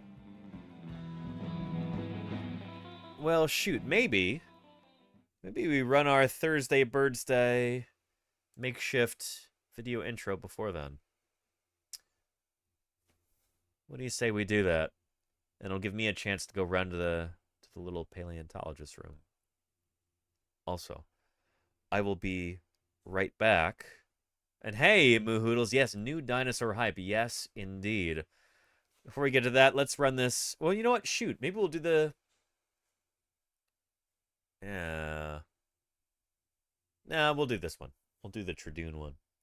Let's run a quick little cold open video before we get to that. I don't have an official Thursday Birdsday dinosaur video yet, but this new dinosaur that was just described, just discovered, deals with the initial evolution of birds from dinosaurs and kind of challenges some preconceived notions about this.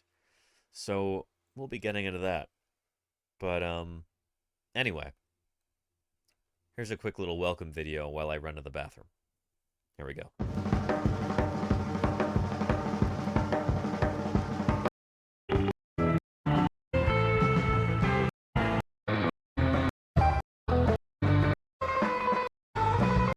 Dinosaur.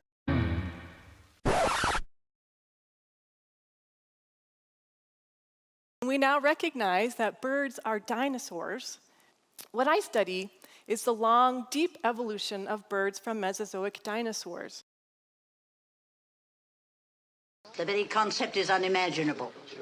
Why, if that happened, we wouldn't have a chance. How could we possibly hope to fight them? We couldn't, you're right. You're right, Mrs. Bundy. Hurry up, children. Finish your lunch. Are the birds going to eat us, Mommy?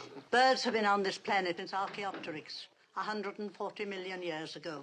Doesn't it seem odd that they'd wait all that time to start a war? Who said anything about a war? All I said's... Troodon probably fed on our ancestors, the early mammals.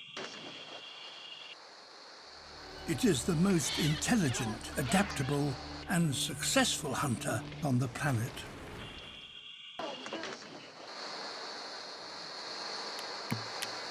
Look at the gap.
That's not bad for a quadruped. You gotta check your mirrors, just side of your eye. Side of your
So, okay, welcome to Thursday Birdsday, everyone. It's great to have you here. And, we're really lucky in that Thursday Birdsday this week actually coincides with a new species of dinosaur just described yesterday, who is, like, very near to the origin of birds. It's an extremely bird-like dinosaur, complete with feathers. We're going to talk about this guy in just a moment here. But first, let me talk about what Thursday Birdsday is in the first place. This is something that I envisioned right before the start of this year, 2023. And on Thursday Birdsday, we celebrate the fact that birds are living dinosaurs by sharing bird photographs that we've taken over the past week. This is maybe my feeble attempt to try and get people to go outside a little bit and spend time away from the computer, experience the beauty and majesty of the natural world, and just go for a walk around your neighborhood. Take a picture if you see a bird. Post it to the Discord, and we'll talk about it. That's what Thursday Birdsday is all about. They could be wonderful exotic birds if you're like a serious birder and find cool, amazing exotic birds. Or if you're just somebody who, I don't know, you've got birds around you like most of us do. Birds live almost everywhere. They live on all 7 continents, after all. Take a photo of the birds in your neighborhood. Post it to the Discord. We'll talk about it, and we'll celebrate the fact that dinosaurs never went completely extinct. We've got over 9,000 species of bird here on planet Earth today. It's over 9,000 dinosaurs. Pretty cool. So yeah, but first, before we get to the bird photos, let's talk about this new very birdy dinosaur. This newfound bird-like dinosaur had surprisingly long legs. Yeah. Fujivenator prodigiosus may have run and waded in swamps, and it's got legs. It's got legs in all the right places, and those legs, they go all the way to the ground. Or to a lizard, in this case. A big old lizard. Yeah. Ooh, look at that. Yeah, legs for days, Razilla. Yes!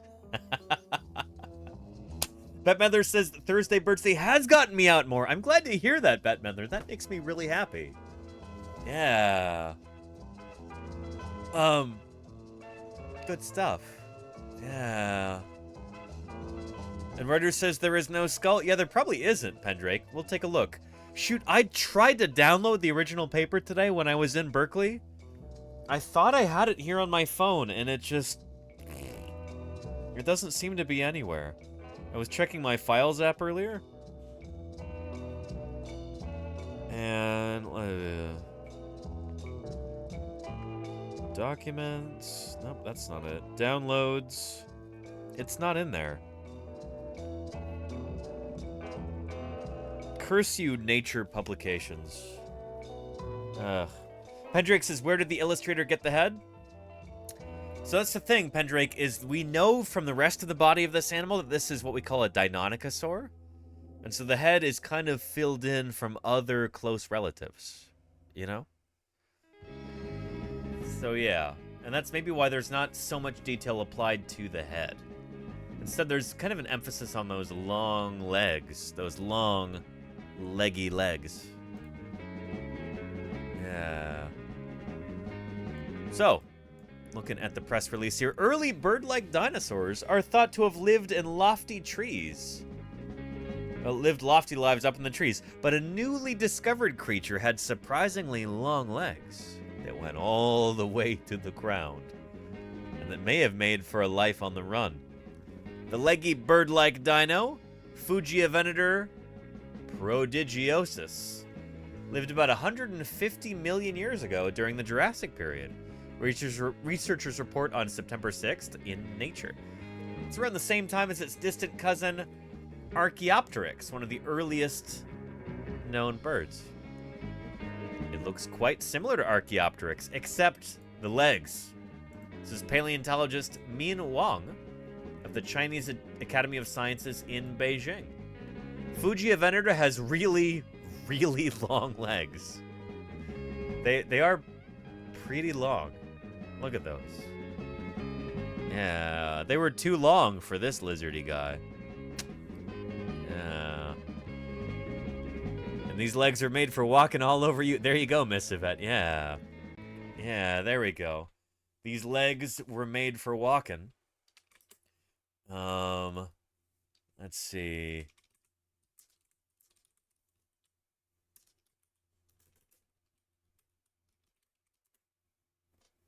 There we go. Try this.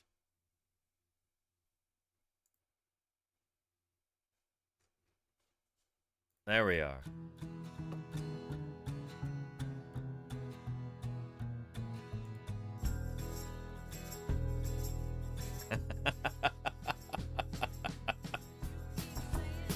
Yeah. Fujiivenator has really, really long legs.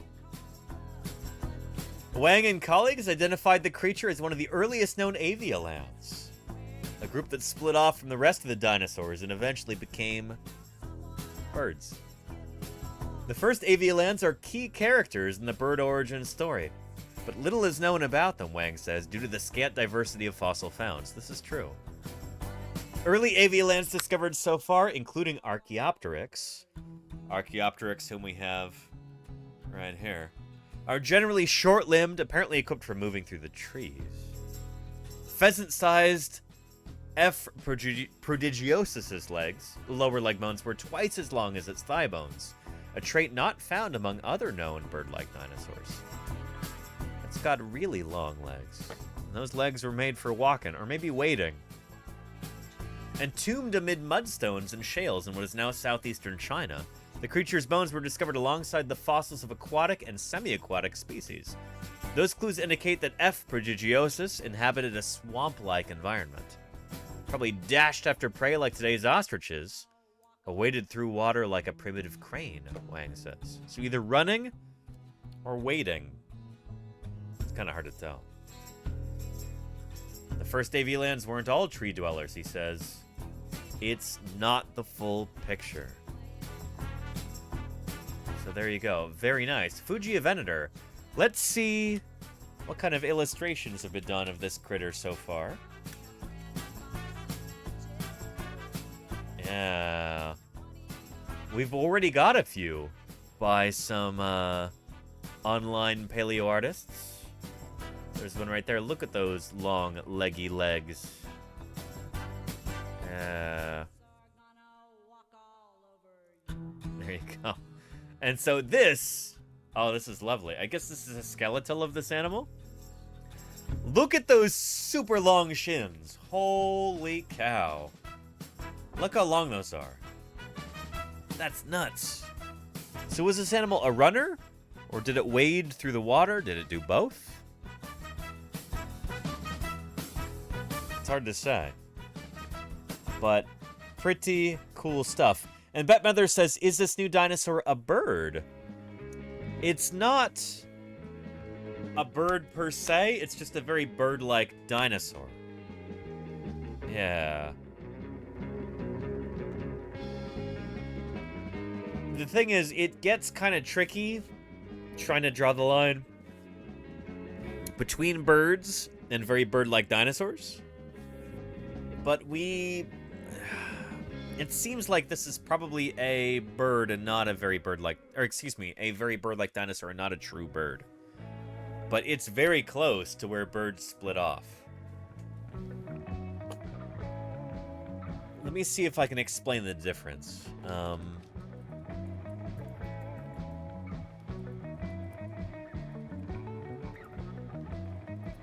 Let's pull up a phylogeny from Maniraptoran dinosaurs.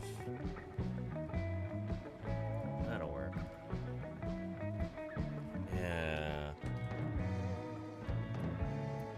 And, you know what? Let's pull out the old annotator. Let's do some John Madden here.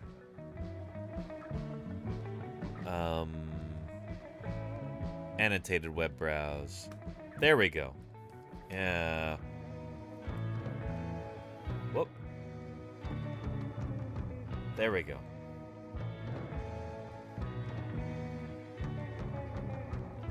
Oh, shoot, hang on. Download the update.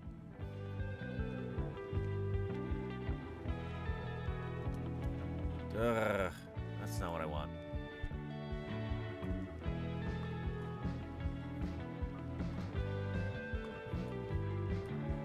Good. Okay, annotation is working.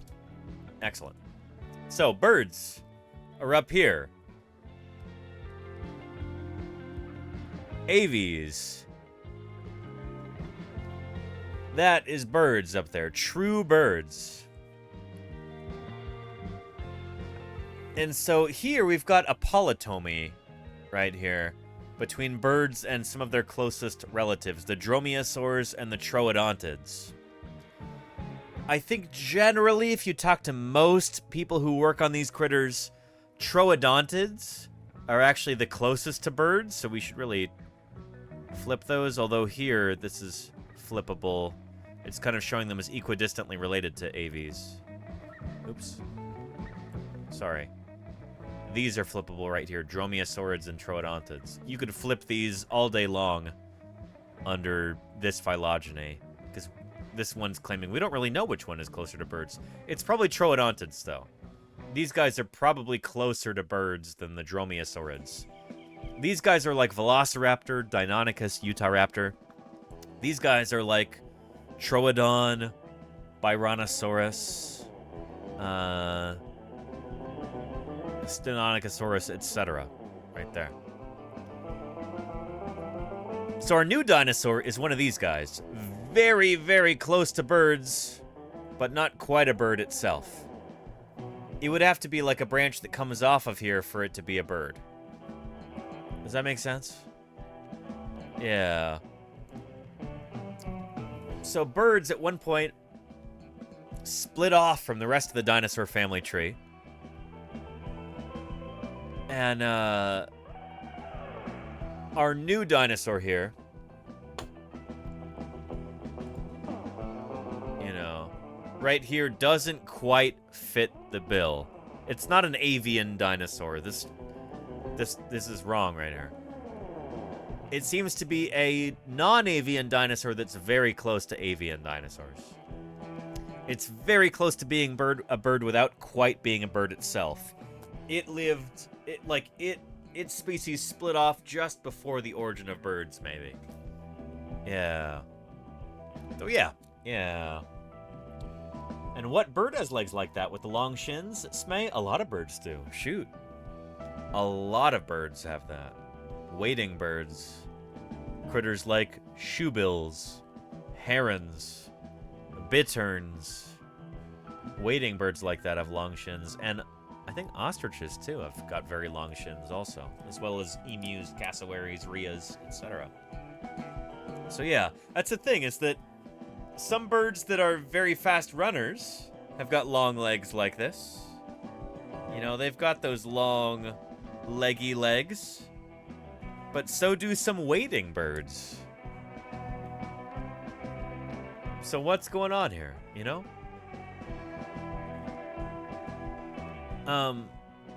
We're not totally sure. Cool stuff. Cool stuff. Yeah. And that makes sense? Oh, good, Betmether. Glad. I'm glad to hear that. Yeah. Roadrunners, too, Miss Yvette. Yeah, sure. Sure. Here, let's take a look at a Roadrunner skeleton, maybe.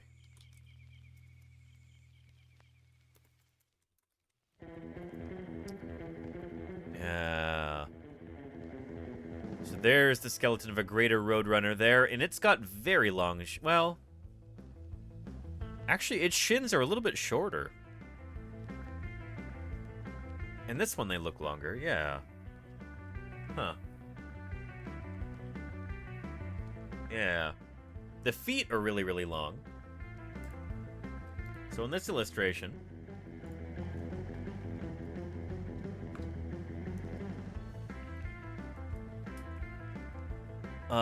this is the foot right here. And then this, in blue, is the shin. And then this in magenta is the thigh. Oh, shoot. Now you can see. Sorry about that. So the thigh in magenta, the shin in blue, and then the foot there in orange. So this dinosaur, this is a roadrunner again that we're looking at right here.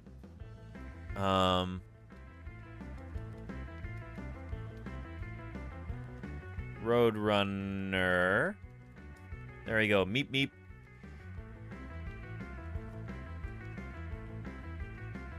Our dinosaur has actually got a longer shin proportionally than a roadrunner, which is kind of wild.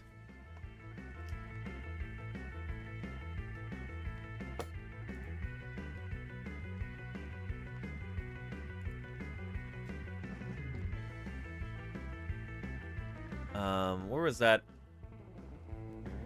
There is that illustration right there, yeah. Its shin is ridiculously long. It's much longer than the foot is. And much, much longer than the thigh is. And that almost seems more consistent with, like, a wading animal. Let's look at, like, a great blue heron skeleton.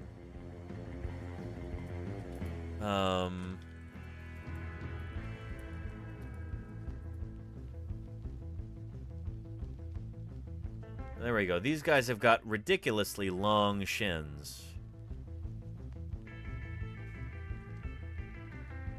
And it's tricky to find one of these. There we go. That might work. So with these guys, let's annotate this again. All right, this is a heron. So this right here is the thigh. This is the shin. And then that is the foot. So these guys also have got really long shins, but shoot, the foot is like equivalent length pretty much. There's something really weird and special about this new dinosaur because it's got ridiculously long shins.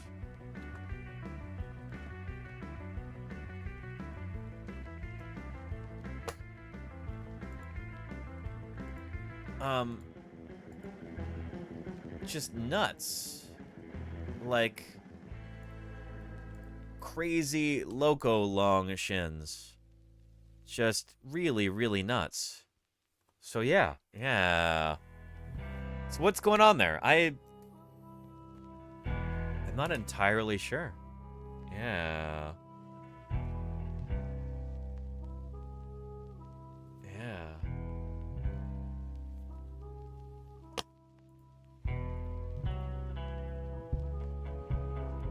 So what's going on with this critter?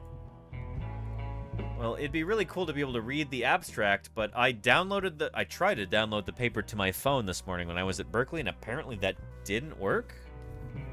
Nature Publishing Group is awful with this kind of thing. I thought I downloaded it, and apparently it did not work. I clicked the download link. I had every indication that it had downloaded properly, and that turned out to be false, apparently. Unless there's... This is it. This is the horizon, which marks the extinction of the dinosaurs. Dr. Val Vitome. Below this level, and out in here, there are dinosaur fossils. Above this level, on these rocks, there are no dinosaur fossils. So I'm actually standing on the level that marks the extinction of the dinosaurs. Dr. Val... and their 8 raiders have stumbled below that level. Thank you for the raid. Welcome to Paleontologizing. How are you doing? It's good to have you here. Thank you for joining us. Yeah. How did your stream go? I hope it was really, really good. Welcome. Yeah. And yep, there is the Nature paper, Matt M33. Yes, indeed. I tried to download this earlier. I thought it worked back when I had journal access. And apparently it did not work. So yeah. Yeah. And flamingo skeletons, they have both a tibia and fibula? They do, Gimplag, yeah. Well, their fibula might be highly reduced, as it is among a lot of birds. But yeah. Disney Dreamlight Valley, but pretending it was Sea of Thieves. I don't know what that is, but it sounds like fun, Dr. Val. Thank you for the raid, and welcome in. It's great to have you here. If that sounds interesting to any of you who are already watching, go follow Dr. Val Vitome. Good stuff. And secretary bird proportions. Let's take a look at that, Ken.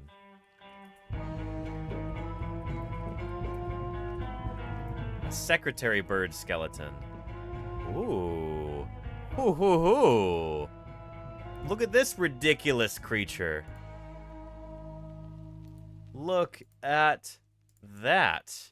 There's a secretary bird and a Seriema, and they have both got ridiculous legs there.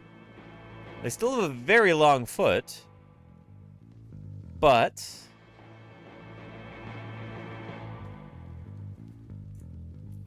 again, let's label this like we did before.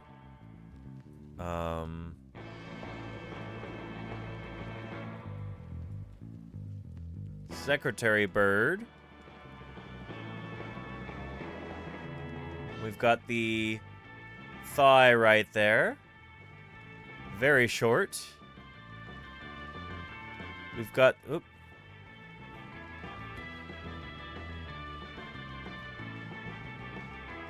We've got the shin right there.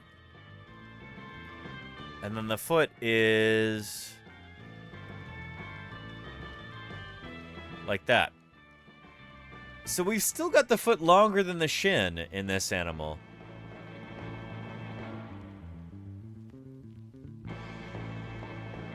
Yeah, although that's getting a little bit closer. Secretary birds are creatures that...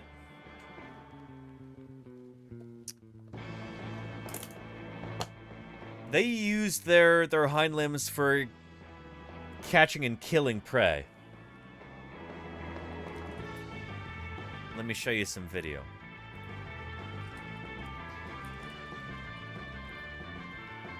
Yeah.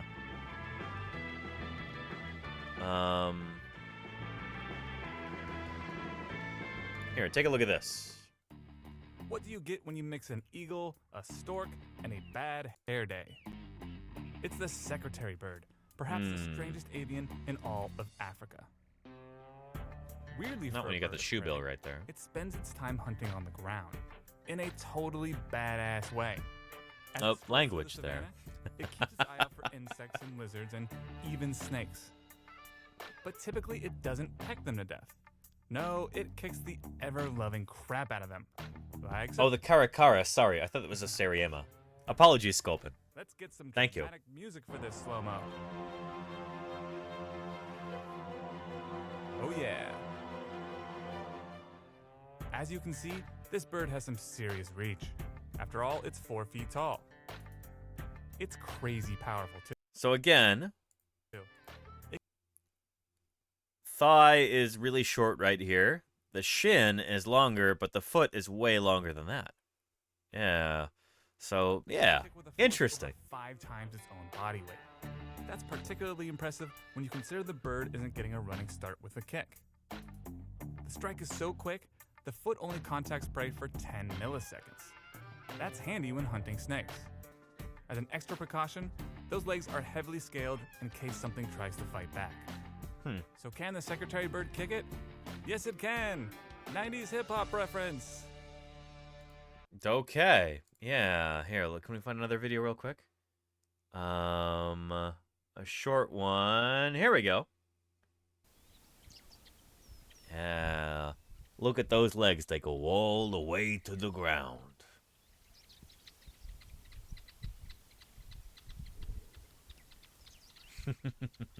Happy Thursday Birdsday to you too, Tila Aurora. Welcome back.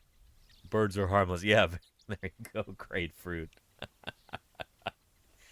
Oh, these guys are cool.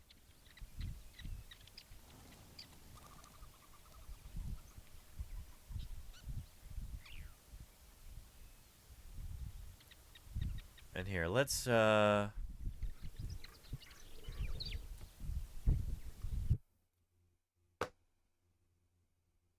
Caracara, is that the one I'm thinking of? No, this is like almost an eagle-like bird. Yeah, the Seriema is the one I'm thinking of. Yeah. Seriema, check these guys out. Flat. The bone wall is so thin, it's about the same dimension as the wall of a girder. A girder is one of those things you get at the end of the paper towels, the cardboard thing in the middle, you go girder in it. Well, that's what this thing is like. Adosia, thank you for the 10 months of support. I really appreciate that, Adosia. Thank you kindly. That's excellent. Thanks for keeping me here on the air for that long. Good stuff. And no audio for this, apparently. So let's run our music.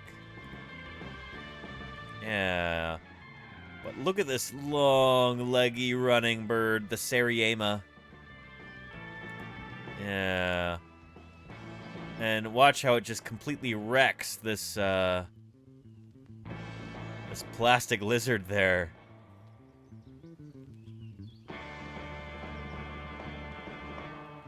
They just slam him against the ground.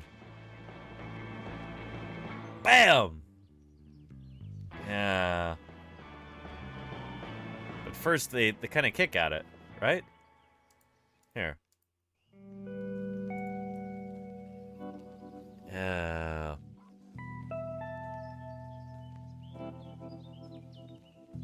Well, they really like to just slam little critters onto the ground to try and kill them so they can eat them. Yeah. But they'll also kick at them, too. I think secretary birds kick a bit more. But anyway, you get the idea. So when you've got those long, leggy legs like that, that's maybe one of the things that you do with them.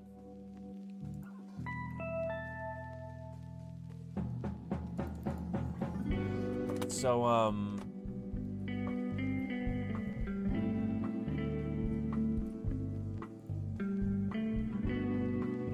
yeah. It'll be interesting to see what else comes of this publication.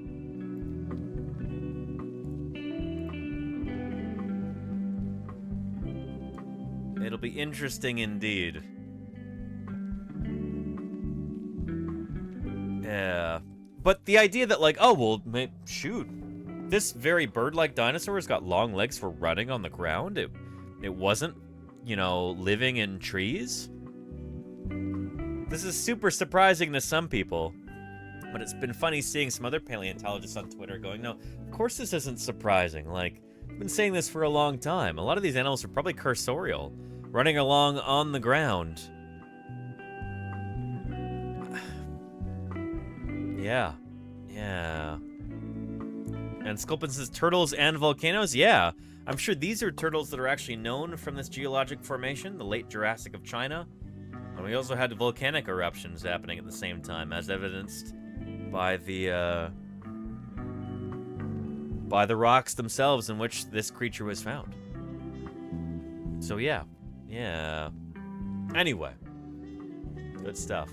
Welcome Spiced Pixie, and welcome Fergster. Welcome Ava Little. How are you all doing? It's good to have you here. Miss Yvette says, I like the mohawk.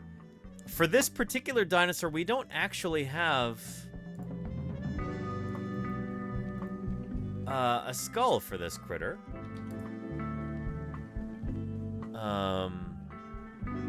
What was it called? Fujiavenitor. There we go. So the head and the skull, you know, the neck and the head are missing. But there are other similar dinosaurs that we have to this critter, like Archaeoraptor from about the same time. It might actually be from the same formation.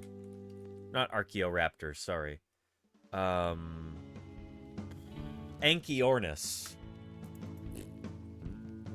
Archaeoraptor. Oh. Anchiornis. There we go. During the period, between 200. Here, let me go back to the beginning. Dime Dime package. Raiders should have taken a smaller bite. Welcome to Paleontologizing, Dime package. How did your stream go? Welcome to Paleontologizing. It's good to have you here. Yeah. Here's some other illustrations of Anchiornis. There we go. This dinosaur actually, we looked at it yesterday in a little video. But we actually, you might wonder, like, why are all these reconstructions the same? Why are they all white and black with a red mohawk like that? And it's because we can actually figure out what colors this dinosaur was from its fossil feathers. It's pretty extraordinary. Oh yeah. And shoot, you used to be able to buy a plush one of these from Paleo Plushies at one time before they sold out. Yeah, but shoot, there's a link right there if you're interested in that. Yeah. What do they have in stock right now, actually? Various fishes, some Australian mammals. Ooh, they've got a long-nosed gar there? Very nice. Alligator gar's out of stock, though. Yeah. Cool stuff. Yeah, Sinosauropteryx out of stock right now. That would be a really cool one to have. Holy cow. I actually want to make my own Sinosauropteryx model and then paint it or feather it appropriately. I'd 3D print it, obviously. But, yeah. Anyway. Good stuff. Yeah. And Roccophile, how are you doing? Welcome to Paleontologizing. It's good to have you here. Both you and Rosie Taboo. Welcome, Rosie Taboo and Roccophile. How are you doing? Welcome to Paleontologizing. Let me know if you've got any questions. It's good to have you here. Yeah.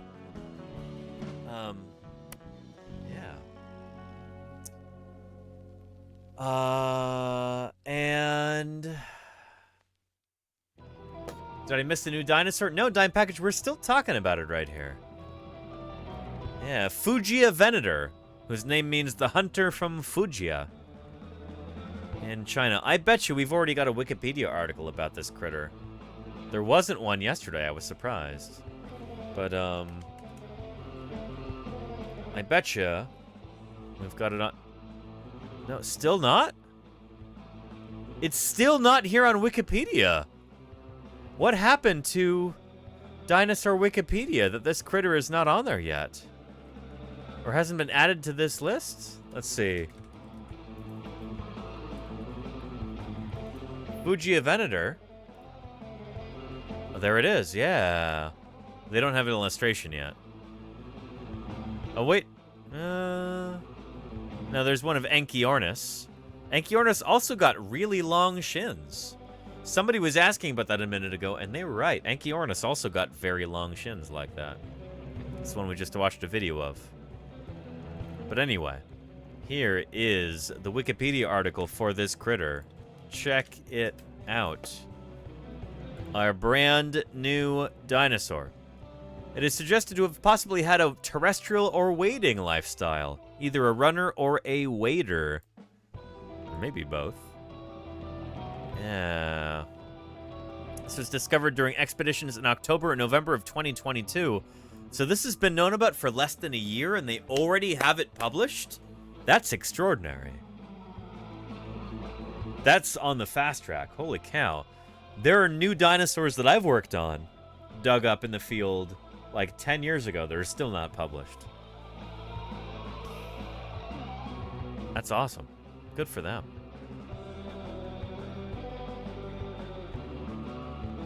Yeah. It's from the Nanyuan Formation. Dates to the Tithonian stage of the late Jurassic. 149.9 to 150.2 million years ago. Nice. Yeah. Good stuff. Unfortunately, I can't access the paper yet. It is paywalled. The copy I tried to download earlier didn't work for some reason. But yeah. Yeah. And Ken says, then again, it's dangerous to get all goal-oriented. Sometimes, can be. Yeah. If you're going to be publishing something too early. But yeah. Anyway. And good hinge for launching, or the tibia to tarsal ratio. I don't know. We don't really see that in a lot of arboreal birds. We don't see the shin being longer than the foot in any arboreal birds that I know of. You know, birds that live in trees. So, yeah. Yeah, I don't know. We'll see. But what a cool new critter. Fugia venator. Right now, it's interesting. Here they almost kind of split the difference between wading and terrestrial here. It's there at the margins of a lake. I'm sure it was preserved in lacustrine sediments and lake bottom sediments. But here it's run down and killed this little lizardy guy who's got webbed feet, though. So maybe that implies it doesn't look very wet, though. Not like it just came out of the water. I don't know. It's a neat illustration. The composition here is really nice. I like that a lot. Yeah. Very nice. And any new species? This one here is new. Space is fake. Did you just come in a moment ago? We've been talking about this new dinosaur, Fugia venator. Yeah. Pretty cool stuff. Here's a link to it if you're curious. There it is. Galacta, there it is. That's the new dinosaur right there. Yeah. Cool stuff. Cool stuff. This was just published on yesterday. And look at, those are gorgeous specimens. Super beautiful. Look how long that shin is. So much longer than the foot. That's nuts. What is this about? That's crazy. Yeah. Truckhorn says, the turtle's looking on smugly as they have paid protection money to the Fuji venator. There you go. Yeah. Yeah, they look, they're like, oh yeah, we don't have to worry about this. Yeah.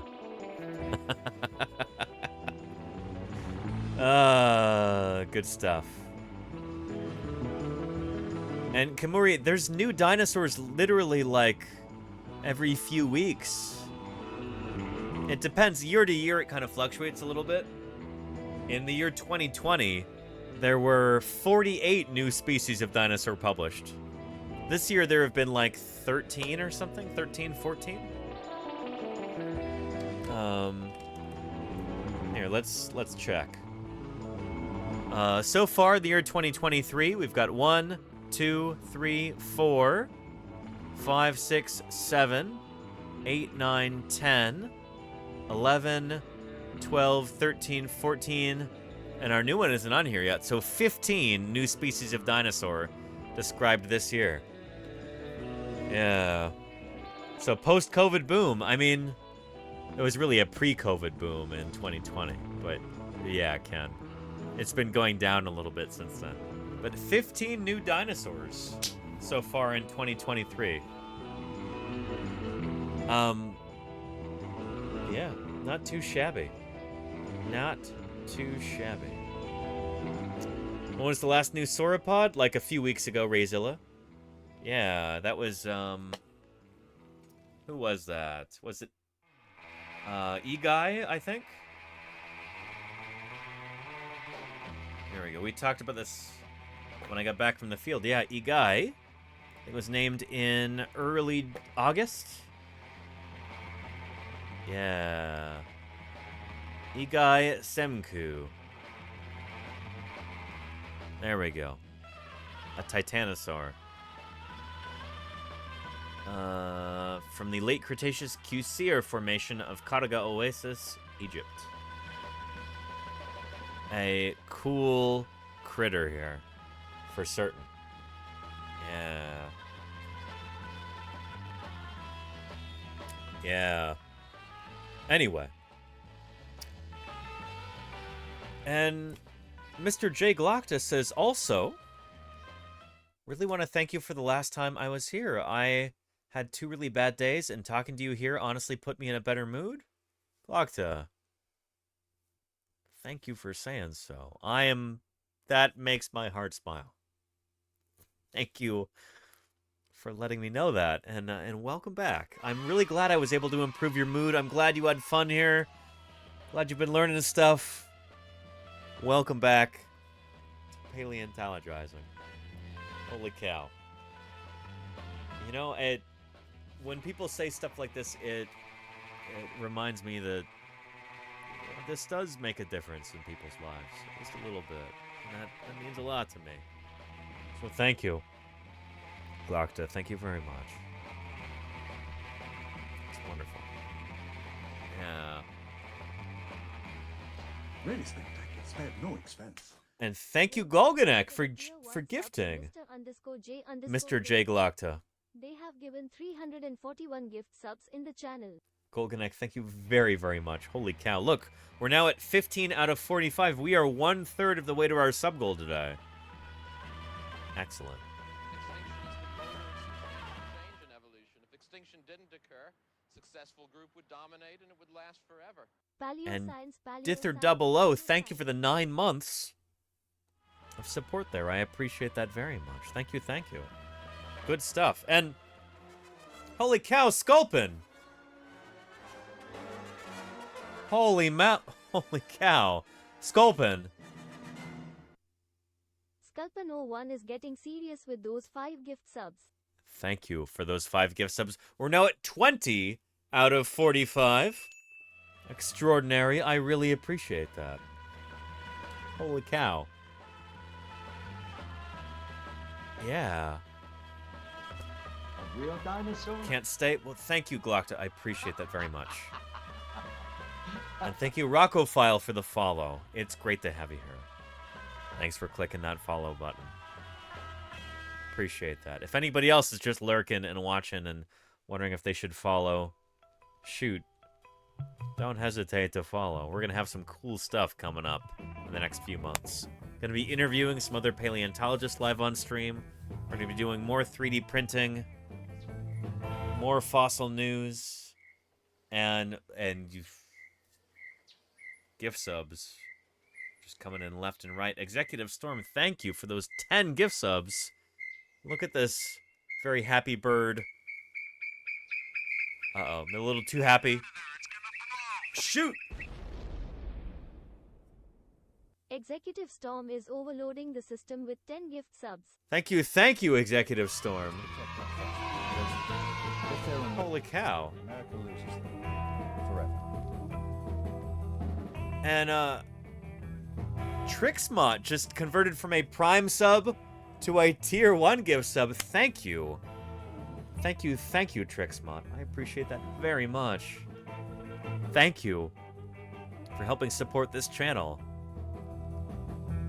Enjoy having those emotes in perpetuity. You won't have to remember to resubscribe with Prime. Thank you, Trixmont. I really appreciate that. And you've probably took advantage of that September thing there, right? If anybody is on the fence about subscribing, what if I told you that you can get 30% off by subscribing right now in September? Twitch has this thing where in September, they call it September, you can subscribe and get 1/3 off. And you can subscribe for multiple months in advance. If you're like a bargain shopper, like I am, if you like going to the store and using coupons or buying things when they're on sale, well, this is like the equivalent of that. You can sign up for 3 months, 6 months, a year, and get 1/3 off if you subscribe during the month of September. So you could do that right now, and holy cow, that's a smart buy. And you'd be helping promote science here on Twitch through that, and helping put food on my table too. So yeah. I thought 6 months was the limit. Is there a way to do more? It probably is 6. Shoot, Retzel. I think it is 6 months is probably your limit there. It's too good a deal to do 12. Twitch is like, ooh, we're losing too much money on that. Let's make it just 6. So yeah, there you go. Yeah. Anyway. Yeah.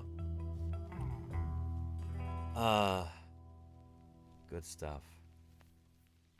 So anyway. We've got new dinosaurs all the time. Let me scroll up in chat. I think we've got some other questions, do we not? Yeah. Space is fake says, when can we see aliens instead of dinosaurs? When they start leaving fossils in the rocks for us to find. Space is fake. Doesn't seem to have happened yet, but I'm sure any day they'll be right on that, you know?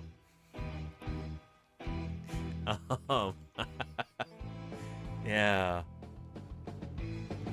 And you want to talk about the politics of naming for dinosaurs? I can talk about that. Ken, somebody was asking about who gets to name a new dinosaur. Well, it depends. It depends what kind of a new dinosaur it is, part of it. If you're describing a new dinosaur that's found in the field... If they're removed, America loses them. Forever. And holy cow, Thegamizmer! Thank you for continuing that gift sub that you got from Lordy. Excellent, Thegamizmer. I appreciate that very, very much. Good stuff. Welcome to the recurring subscribers community, Thegamizmer. Excellent. Taking advantage of that September deal, huh? Excellent. Anyway, say you're out in the field and you discover a new species of dinosaur. Will you get to name it? Well, it depends. Are you the one publishing the paper on it? The person who publishes the paper on it is the one who determines the name, and sometimes it's a team of people. So it's often like the lead on that project gets to select the name. But sometimes maybe another co-author has a really good suggestion for a name, and they suggest that to the person publishing it. Basically, if you're publishing on it, then you get to name it. You know? You get to determine what the name is.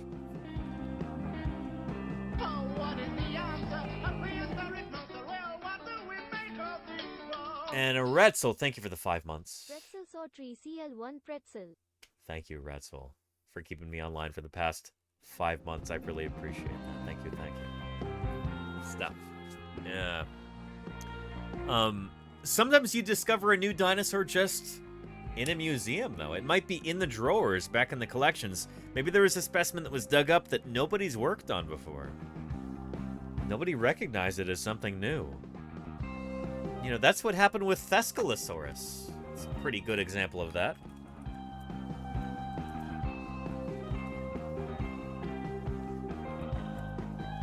Yeah.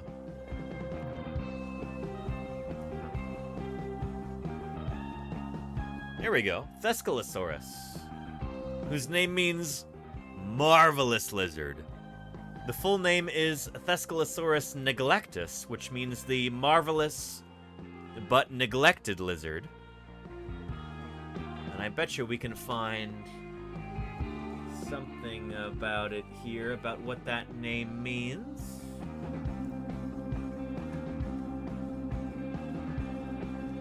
Yeah.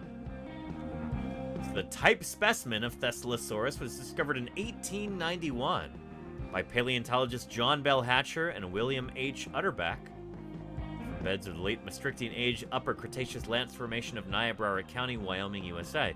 The skeleton, however, remained in its shipping crates for years until Charles W. Gilmore of the Smithsonian had it prepared, had it cleaned, and described it in a short paper in 1913, naming it Thescelosaurus neglectus, meaning neglected. There you go. Yeah. And so he said, this is such a marvelous dinosaur, but it's been so neglected. Let's honor that in its name. Yeah. So this is a dinosaur that had been neglected for years and years. He found it in the collections. He described it. He published on it. He put in the work to get this thing into the scientific literature. And that's where the name came from. Thescelosaurus neglectus. Yeah. Oh, yeah. Yeah. Anyway. Good stuff. And yeah, Ken Sterling Nesbitt, he found, I think, a couple of crocodilomorphs in the AMNH that everyone else thought were Coelophysis, including the one in the belly of a Coelophysis. I think that was a Silosaur or something. That's actually a cool story, too. One of these days, we'll probably interview him on this channel about that. The whole cannibalistic Coelophysis hypothesis that he was able to disprove. Cool stuff. And Ava Little, you're welcome for the answer. Thank you for the good question. Yeah. So anyway. Yeah. And Thagomeismer, hang on, I missed this message earlier. Thagomeismer says, about subscribing, I guess. Thank you again for subscribing, Thagomeismer.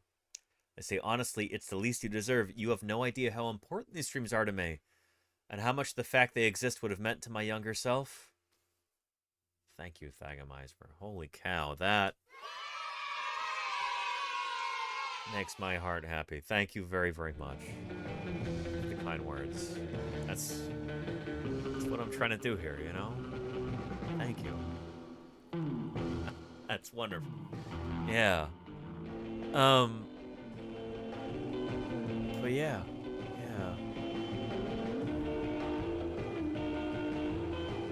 And I think there's supposed to be new evidence of cannibalism in Coelophysis now, though. Is there really, Ken? That would be funny. Oh, man. It wouldn't be shocking, I suppose. Yeah. Well, I guess we'll see once it gets published, huh? Yeah. Anyway. We've got a lovely new Avialand dinosaur. This is the group that's very closely related to birds. It's like so close to being a bird that it could almost taste it. But it's not quite a bird. It's just outside of AVA. But yeah. But you know what are birds are, you know, birds that we have around today. So why don't we get into Thursday Birdsday here. And let's start looking at some of these wonderful bird photographs that have been submitted by members of the community on our new Thursday Birdsday Discord page. Channel, that's the right word.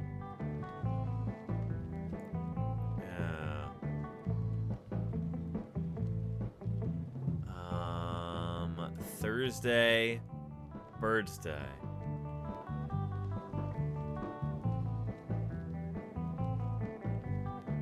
There we go. First up, we've got a pigeon from Conrad. A kereru, or pigeon. Pigeons are seriously underappreciated birds in so many different ways, and I'm glad that you're able to snap a photo of one. Let's look this critter up. Kereru pigeon. Is this in Australia or New Zealand? Oh boy. Oh boy. I guess they're Getting drunk on fruit punch? What's this about? This is New Zealand's bird of the year, the kereroo, or wood pigeon. They become drunk on fermented fruit and are known for their clumsiness.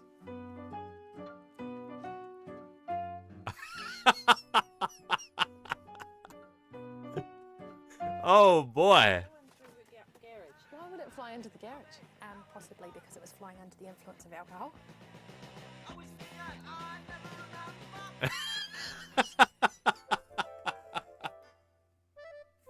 Oh, good stuff. So I guess they're feeding on fermented fruits? Is that the idea here?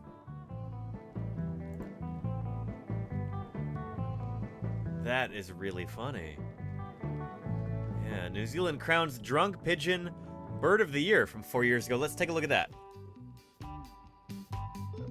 This is the same one submitted by a viewer.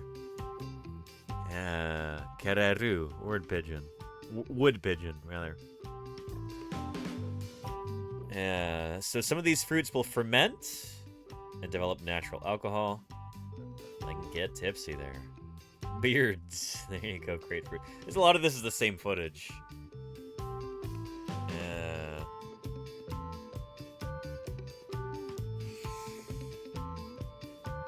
They're robbing liquor stores. They're using fake IDs at the bar.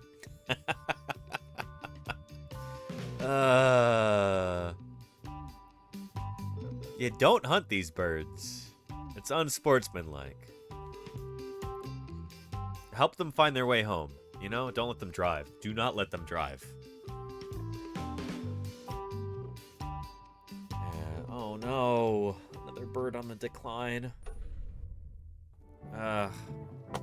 But very, very cool there, Conrad.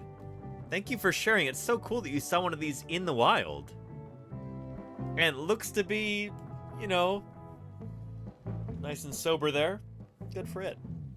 Yeah. Yeah, call that bird an Uber. There you go, Mr. Ben.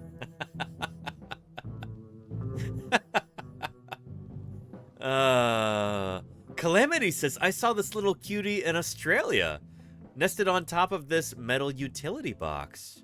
I don't know what it was. Oh, shoot. It looks to me like a nightjar or something. Thought it was some sort of owl. After some research, I decided it was a tawny frogmouth. Yeah! Oh, these birds are cool. So it's not a type of owl, but rather a member of the nightjar family, making it nocturnal. It was neat to see it during the day like this. Yeah. Excuse me, the tawny frogmouth is a wild bird. They're pretty neat. Let me find you a video of the tawny frogmouth. Yeah. Yes. Good morning, John. So owls are pretty cool, right? The big who's this guy? The silent flight, the ears. But also, everybody knows that owls are cool. What about frogmouths? Underappreciated. You probably haven't even heard of them, and they're like owls. I mean, look at that. This is like, not this. Frogmouth. This. That's a Jim Henson creature. You know? This is straight out of Labyrinth or The Dark Crystal or something. Maybe even The Muppets. You know, it looks like a Muppet, Claire Burr, yeah. I mean, look at this. This is a real bird. Look at that. Look at this. Appreciated. You probably haven't even heard of them, and they're like owls, except not at all. Despite the Farscape. There you go, Ken. Yeah, yeah. Look. Look at this. Holy cow. Like Sam the Eagle? Yeah. Yeah.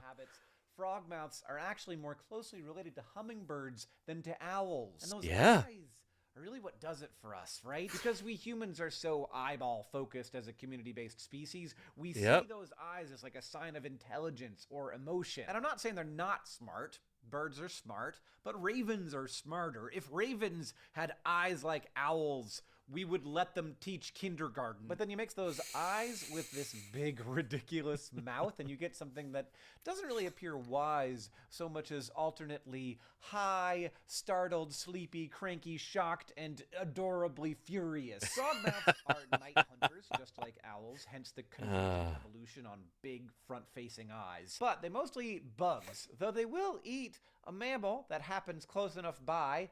They have a hard time killing them, so they'll just whack them on rocks until they die. But they mostly eat bugs. So That generally works well. Yeah. Anyway, don't try that at home.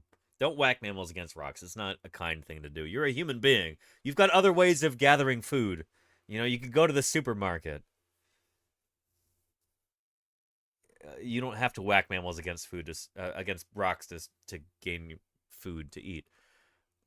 Look at this! Look at this creature! Look at that! It looks like something out of a fantasy film.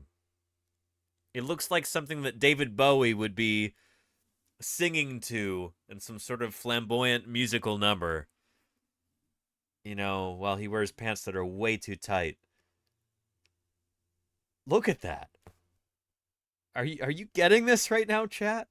That's a frogmouth right there. A tawny frogmouth. Holy cow. Yes. So instead of big, powerful legs, they have a big, gigantic mouth. The bigger that mouth got, Yeah. the higher the odds of a successful catch. So the mouths just kept getting bigger. They're so big! And if you spend enough time looking at frogmouths, you'll notice something that also checks the box of like the human evolutionary cute brain. Their heads appear to be like as big as the whole rest of their body. And that is nearly the case. And then if you go to the next level of like cute brain check marks, turn it into a baby, and it becomes suddenly clear that like Furbies are infringing on the frogmouth trademark. Ugh. Yeah, my heart. I just want to squish it. Frogmouths, however, are terrible parents. Possibly because they have such tiny, useless legs, and also their beaks are so specialized, they're just very bad at nest building. They often lose eggs or chicks to the perils of that surprise gravity, but they will take advantage of the nests of more careful nest builders or human objects that like look baskets. like nests. So that's even cuter. What the heck? But then wait, before I go, sometimes they are not cute because they can shapeshift. Frogmouths sleep during the day, and they're pretty small, so they have to be wary of predators. And they have in their toolkit a number of ways to deal with this. The first is that they can camouflage. Just look like Yeah, there you go. If you were to walk past this in a forest, would you ever realize that there's a bird here? Wait, no, there's two birds right here? This right here, just for the sake of clarity, this is not a bird. This is a bird. This is also a bird. Those are frogmouths right there. That's incredible. They even will sometimes sway in the wind like they are a piece of the tree. But when threatened, they can also change shapes to like scary looking things or just weird looking. Like, I don't know what to do with this. And the tawny frogmouth of Australia has like a plan C and D. Plan C is just to peck at the enemy, and D is to spray poop all over it. Hooray for the tawny frogmouth, you shape-shifting, cryptically disguised, poop-spraying, bug-catching, nest-neglecting, grown-up bird Furby. I love you. John, I'll see you on Tuesday. Also, coming up beginning October 28th, it's Pizzamas. It's that time of the... Yeah, anyway. Cool stuff. Video maybe a little bit over the top, but, a cool bird. Calamity, thank you for sharing. That's so cool that you got to see a tawny frogmouth in the wild. These do not live where I live. So this to me is amazing and exotic. That's pretty wild and pretty awesome. So thank you, Calamity. And there's Calamity. I didn't know the pics were supposed to be current shots. I've been posting old bird photos. I'll start taking new ones. You know, old ones are fine too, but this is like almost a little bit too good, Calamity. That's like this is gorgeous. That's a wonderful shot. Holy cow. My Thursday Birdsday photo that I'm gonna show is not even of a real bird. Because I don't think I got any good shots of real birds this past week, did I? I didn't spend enough time outside. Shame on me.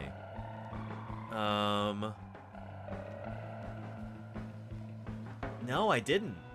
Yeah. My Thursday Birdsday bird is, well,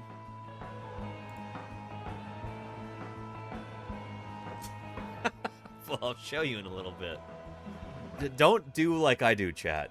Take pictures of real birds. Yeah. Yeah.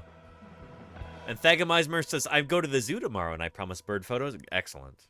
Good. Well, put them in the Discord. You could be first for next Thursday Birdsday. But very nice, Calamity. Very nice. And mechanism. Oh, we're very familiar with Merlin Bird ID. Oh, yeah. Oh, yeah. Although, you know, that is a good reminder. If anybody... If you're watching right now, and you're saying, hey, I'm a person, I watch Paleontologizing. I've got a cellular, phonular camera. But I don't... what do I know about birds? I don't know anything about birds. There's an app that you should download. It's free. And it's super cool. This is not sponsored. This is not whatever. Just check this out. This is a really, really cool app. It's called Merlin. Merlin is a free app that uses 5 simple questions to identify the birds you find, provided... Yep. So you can take a picture of the bird, you could take a recording of the bird, or you could just look at the bird with your, you know, your squishy little eyeballs. And this is super, super useful. Holy cow. Is this a cool phonular application? Real-time bird ID guidance right in the palm of your hand. Yeah, I'll see you later, Smurf. Thanks for being here. You'll just have to see it in action. Yeah. Let's say we're out birding and we see a mysterious small bird perched on a fence. Time to put Merlin to work. Start Bird ID and Merlin asks, where did you see the bird? You can choose your current location, choose a position on a map, or simply type in a place or postal code. Yeah. For this, I'm going to type in Ithaca, New York. Huh. Next it's a question. barn. I'll zip my lips. I won't tell you what kind of bird this is yet. I already know what it is. It couldn't be anything else, but yeah. Well, there. Did you see the bird? Today's date will automatically appear first, so July 23rd works for me. Yeah. Question 3. What size was the bird? Okay, Merlin uses a ruler based on some common types of birds. Was the dime package is sweet. Might have to get that. Surprisingly diverse spread of birds where I'm at. If you have space on your phone, unless your phone is just exploding because you have too many apps, if it is, you might want to clean that anyway. But shoot, get this app. Holy cow, it's free. And it'll help you appreciate the birds, the living dinosaurs around you. That's worth a tremendous amount. That's so cool. I mean, yeah. The bird sparrow-sized or smaller? Goose-sized or larger? Or somewhere in between? Sometimes this is hard, especially if the bird moves too quickly, but give it your best guess. So because of general relativity, of course, a bird that is traveling too fast, its size will fluctuate, right? Isn't that how relativity works? Something like that? Anyway, hopefully you won't be encountering a bird that's moving close to light speed. You'll encounter a bird that's, you know, you can get a decent glimpse of. But even if you have very limited information about the bird, this app will still help you with that kind of thing. I think our bird is slightly larger than a sparrow. It also smaller changes than a color. robin. There you go. So I'll choose between sparrow and robin. Yeah. On to number 4. If it's close to What are light the main speed. colors? Again, this may be difficult depending on the bird. I know. If the bird is traveling close to light speed or faster than light speed, there might be red shift occurring and the colors may be off by a little bit. But anyway, most birds are not traveling that fast. And the time of day you see it. But try to choose up to 3 of the most obvious colors you saw. Yeah. I saw some blue on its back, orange on the throat, and some buffy brown on the belly. Yeah. Finally, what was the bird doing when you saw it? Eating at a feeder? Swimming? No. And it wasn't on the ground. Aha! On a fence or wire. And that's it. These deceptively simple questions are at the core of all bird ID. Yeah, so again, you're trying to record what the bird is doing. Perhaps you saw your bird, yeah. You know, perhaps you saw your bird chasing down and eating an early horse. I don't know that if they have an option for that, but maybe there's a place where you can type that in. You know? Yeah. Anyway. Next, we'll get our results.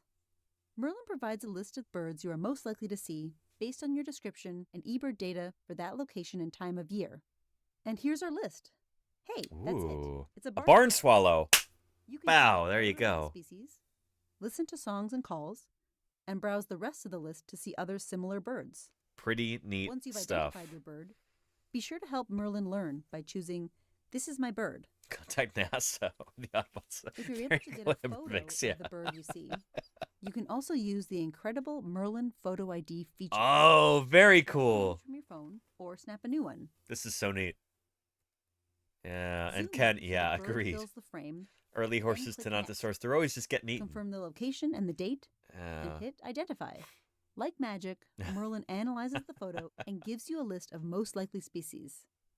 Yep, that's a barn swallow. Thanks to cutting-edge computer vision technology, Merlin Photo ID is more than 90% accurate for thousands of species of birds. Isn't that amazing? That is pretty amazing.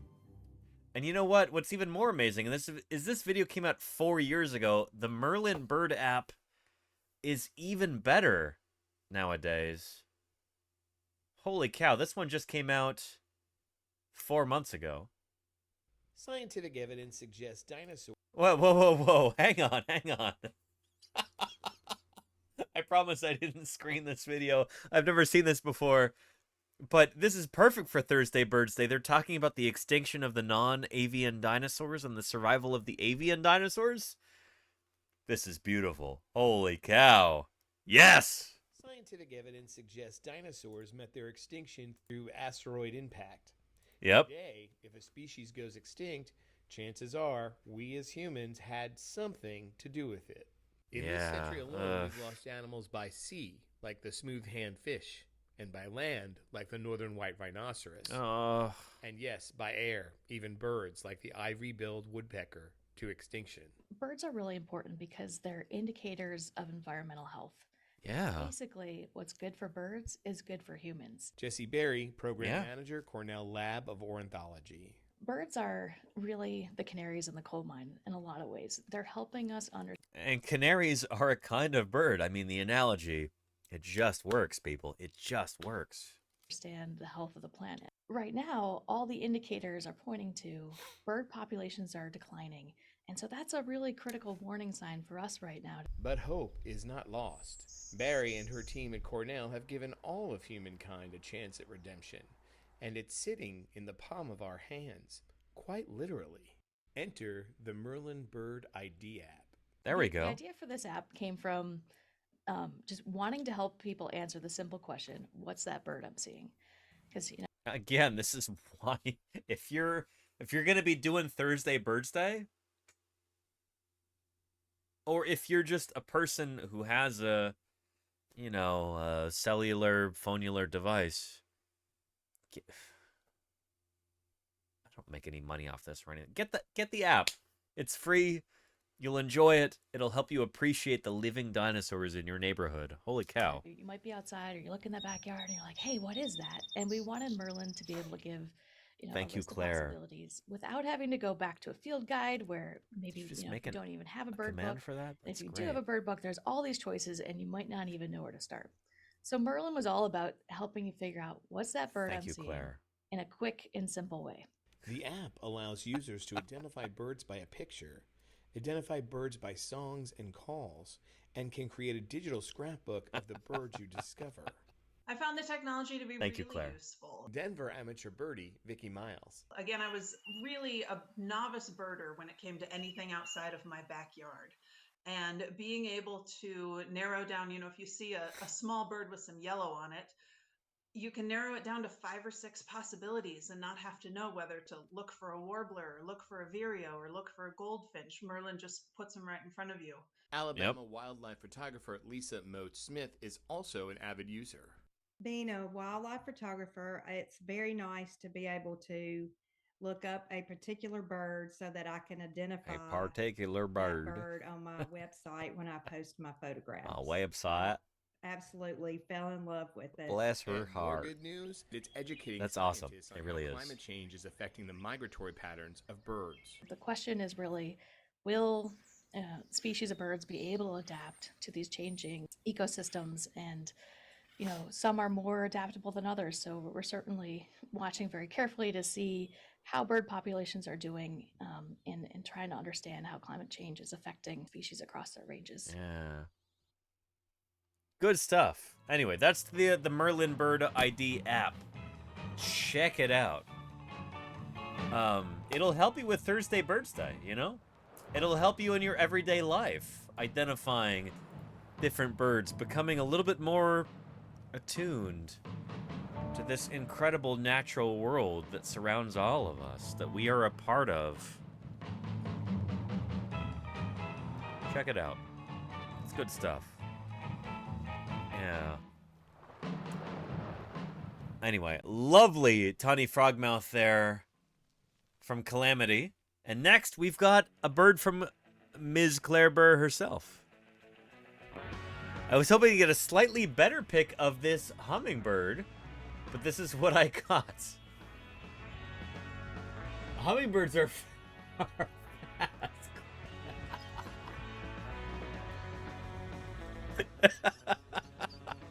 This is so good. Oh, Claire, thank you. This gives us a lovely opportunity to talk about how fast hummingbirds are.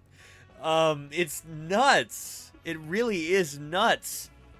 They are, in some ways, the fastest creatures on Earth. It's,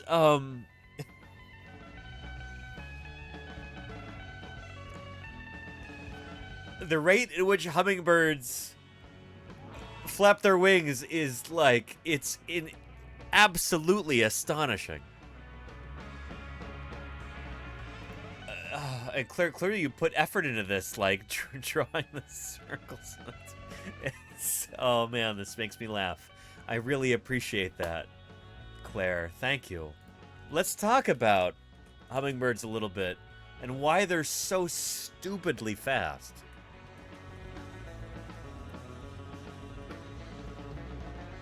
Yeah.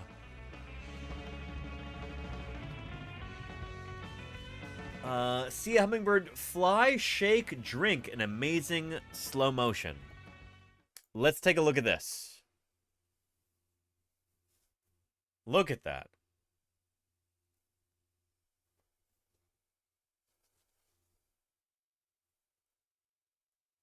There's that tongue darting out. Slurping up that sugar slurry. Yeah. Petra Crusader says, aren't they insects? According to the oh boy. What's it's called? The HOA for my apartment building. Yes, they are not birds, they're insects, according to the HOA. Really funny. They think just like the Catholic Church, they can come up with an alternative taxonomy for living things. They're bugs, says Selenina. There you go. They do eat bugs for protein. You're correct, Sculpin. Yeah. They will eat spiders. They build their nests out of spider webs, actually. So they'll eat the spider, and then they'll take its nest, or they'll take its web in order to build a nest for their eggs. It's pretty cool what hummingbirds do. They're astonishing animals. They really are. Yeah. And a reanimated bit says this brings me to think, what if some dinosaurs had iridescent feathers? Not what if, we know some of them did, reanimated bit. We know that some of them did. Yes! We'll talk about that in a bit, if you'd like. Yeah. What a cool critter. The hummingbird. Here, this is from the Slow Mo Guys. How fast can a hummingbird flap laterally? This bird has got two sets of eyelids, the nictitating membranes and the normal eyelids too. Yeah. Something. Hopefully you learned something too. Feel free. Here, nictitating membrane. There we go. Crocodile nictitating membrane. There it is in a crocodile. Oh, I see that. Moving literally across the eyelid. The cool thing about crocodile eyelids is that they're see-through. So this is with the eyelid closed. Under the water, salties or freshies like this will actually look through the eyelids. It's basically a clear membrane that they can peer through when they're under the water. That's pretty neat. Yeah. And so we have every reason to think that dinosaurs would have had this as well. In fact, we use the thing that we call the EPB. If we're trying to figure out, did non-bird dinosaurs have some kind of anatomical feature that doesn't readily fossilize? We've got no fossil eyelids from any dinosaur that I'm aware of. Any non-avian dinosaur. So how in the world do we figure out if a dinosaur would have had a feature like this? Like a nictitating membrane or something like that. If we can't find it in the fossil record, then how do we know that? You know? Well, if we want to speculate about this and do it in a scientific way, we can use what we call the EPB. This is the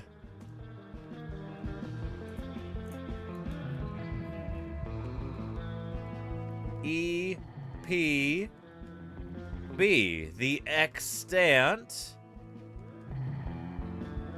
phylogenetic bracket, or the EPB. So dinosaurs are right here in the middle. There's something for them that is unknown. It doesn't fossilize readily, you know? So how do we figure that out? We look at their closest living relatives. We look at crocodiles right here, who are kind of like cousins to the dinosaurs. And then we look at birds, who themselves are living dinosaurs. And so we find something that birds have and crocodiles have, because we can look at these and study them in the laboratory and everything else, then we can figure out if dinosaurs would have had this too. We can at least figure out, like, what would the default state for dinosaurs be? Because if crocodiles have something and birds have something, then for dinosaurs not to have it, it would have to be something that they lost through evolution, and that's a pretty special thing. So if you want to figure out what the default state for dinosaurs is, we look at birds and we look at crocodiles. And so the nictitating membrane is a good example of this. This is something that crocodiles have and birds have that non-avian dinosaurs, non-bird dinosaurs almost certainly would have had too. Does that make sense? I hope it does. Yeah. So yeah. A truck horn says, Crocs and emus. Yeah, my old crew chief, Denver Fowler, used to kind of make fun of the EPB. He's like, oh, the EPB, the external phylogenetic bracket. It's just crocs and emus, which crocodiles and emus, those are often the two different critters that are looked at for the EPB, you know? Yeah. Arctane was a mammoth named Woolly Bully. Very nice.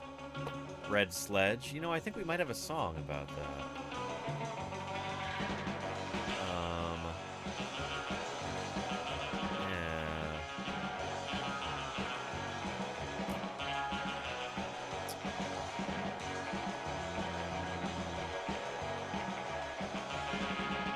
Windows is taking forever right now. Apologies.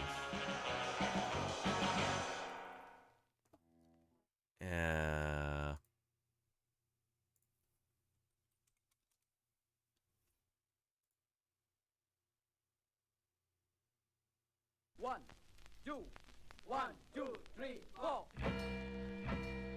There you go. Welcome, Red Sledge. Good to have you here.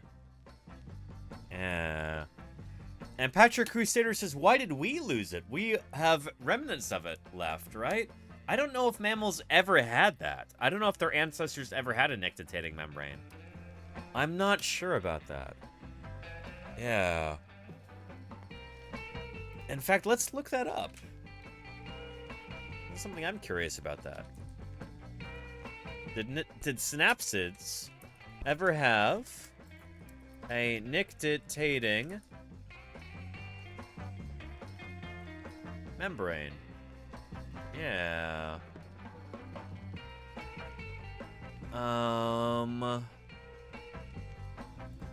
This is from Wikidoc. There we go.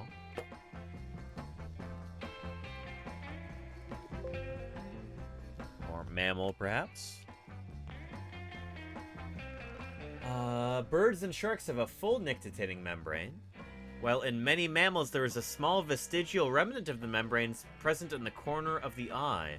Some mammals such as polar bears, seals, and aardvarks also have a full nictitating membrane. Is that true, really? I kinda doubt that. Really, really? Yeah.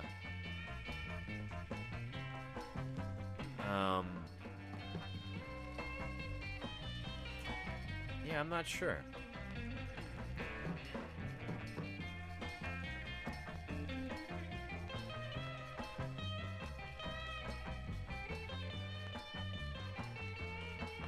It may have been something that was present in the common ancestor of synapsids, which today are mammals, and reptiles, including birds.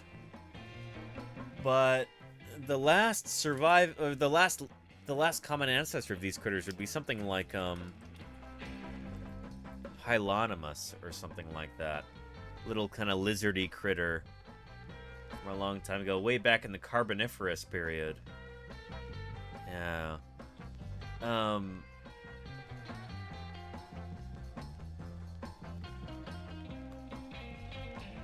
I think most mammals have completely lost this kind of thing. It's now just gone, you know? What did tuataras have? Tuataras have a nictitating membrane.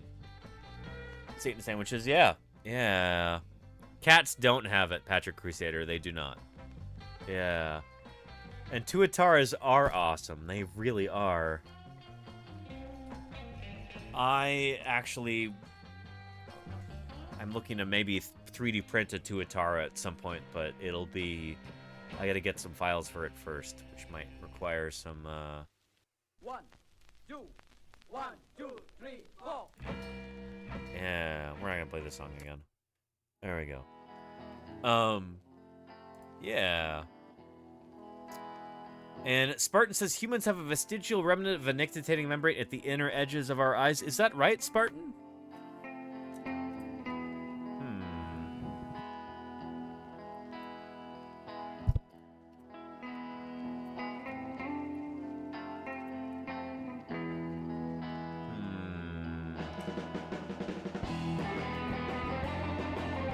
Oh, shoot. Well, that's interesting. I'm going to have to look into that. I wonder about that.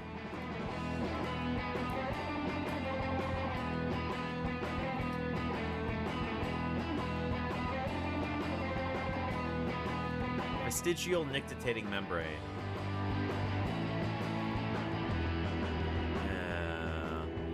On Wikipedia. Okay, I guess we do. Shoot. Yeah. Nictitating membranes in cats and dogs do not have many muscle fibers. They are not usually visible. Chronic visibility should be taken as a sign of poor condition or ill health. The membrane can, however, be clearly seen when gently opening the eye of a healthy animal when it is asleep, or by pushing down or applying pressure on the eyeball where it will cause it to appear. Some breeds of dogs, nictitating membrane can be prone to prolapse of the gland of the third eyelid, resulting in a condition called cherry eye. Really? My dog growing up had cherry eye. This is something that's Valentina. My Cocker Spaniel dog growing up, she had this. Yeah. Okay, I guess this is a remnant of the nictitating membrane. So I guess it is vestigial in some mammals. Interesting. Well, shoot.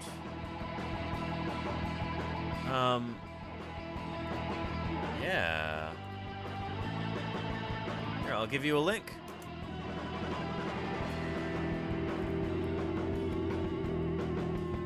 There we go.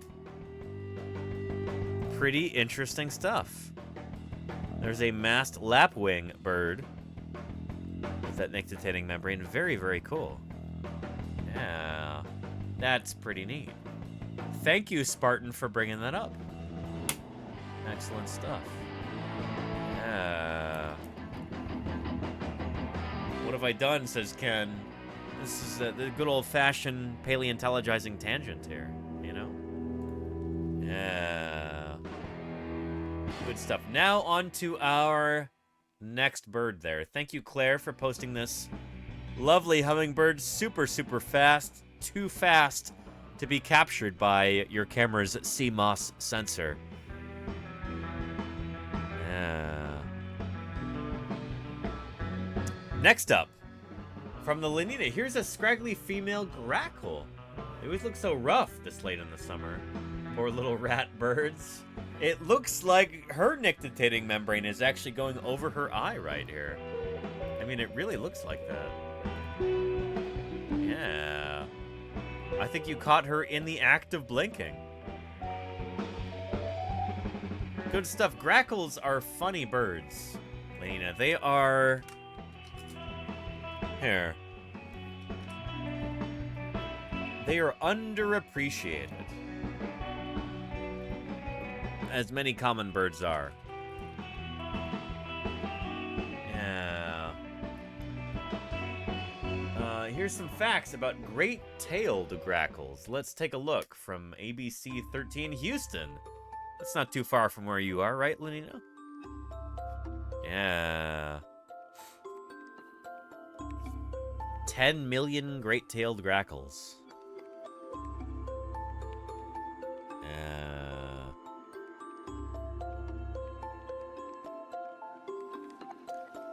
Very cool. Insects and small animals make up half or more of their diet. Very nice. 7 years, 9 months old. So, yeah. They get older than a 7-year-old child. When the child is 7 years old.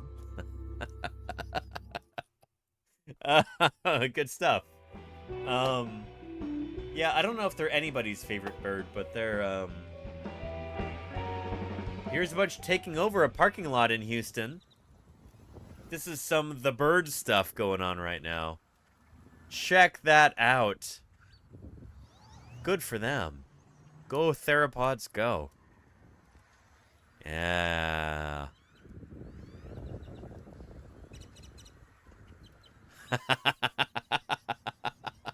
This makes me so happy. Yes. Theropods Reclaim your domain.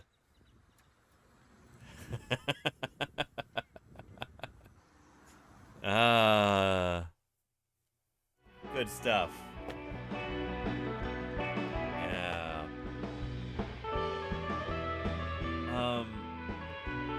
And with so many, like, Texas stuff here.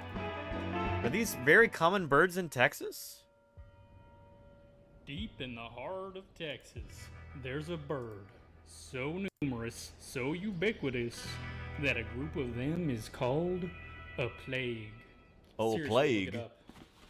When I was growing up in southeast Texas, I would often see these black iridescent birds flying through the sky, or perching on power lines, or pooping on my car. You know, typical bird stuff. But if you asked me then what that bird was called, I couldn't have told you. Today, I do know its name, and as I've learned more about this Texas bird, I've come to find that the story of the great-tailed grackle is not as typical as you might think. Ah. With animal sacrifice. I gotta admit, he's got me drawn in. What's this about?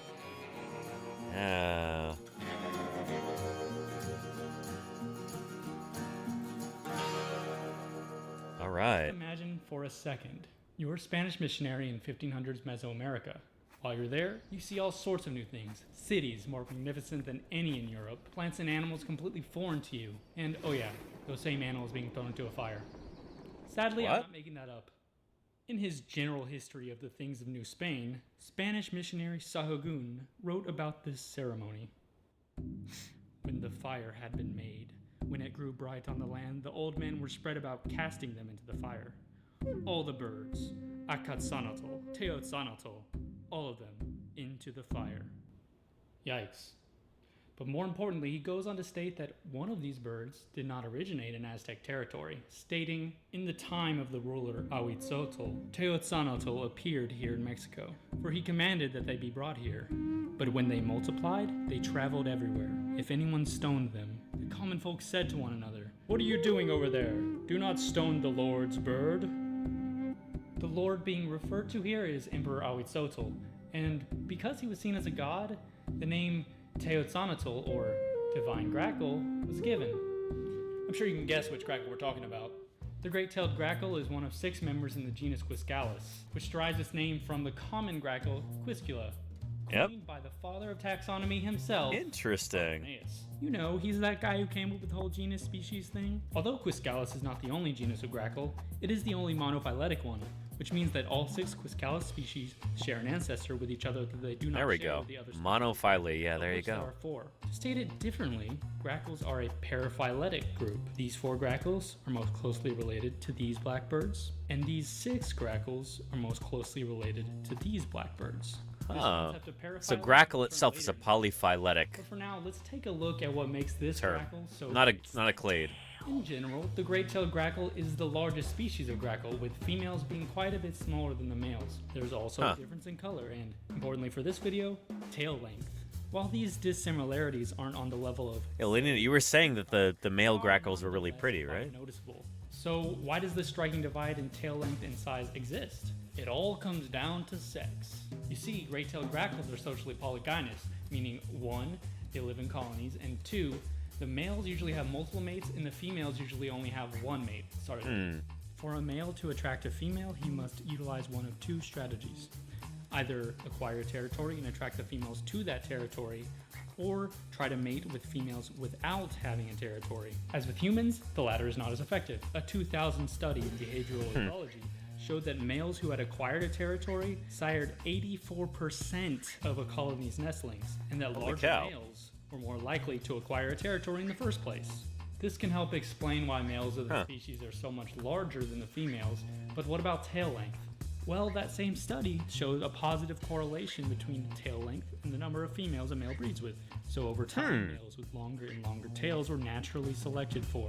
This Well.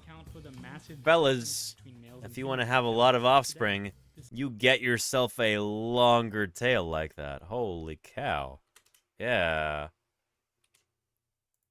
There we go. Study showed a positive correlation between tail length and the number of females a male breeds with. So over time, males with longer and longer tails were naturally selected for. This sexual selection can account for the massive difference between males and females that we see today. Huh. This omnivorous species will eat practically anything, from seeds to berries to lizards to human garbage. They also eat a lot of insects, and in one field study they were observed eating dead bugs off of automobiles. This behavioral flexibility has been tested in the lab as well. A 2016 study in PeerJ. It's a good video. I like Behaviorally this. flexible the great-tailed grackle truly was. The experimenter discovered that the birds could learn and unlearn associations quickly, and that they could be taught to drop stones down a tube to retrieve a food reward. Clever girl. They also have a wide range of vocalizations, and if you've been around these birds, you know that they have a flair for the, well, boisterous.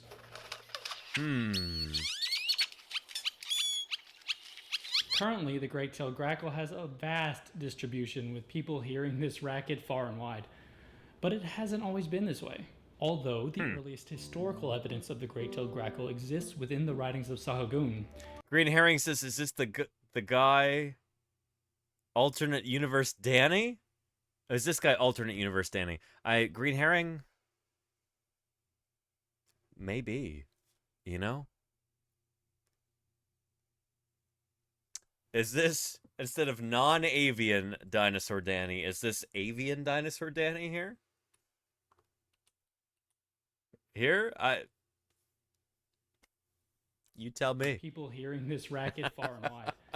But it hasn't always been this way.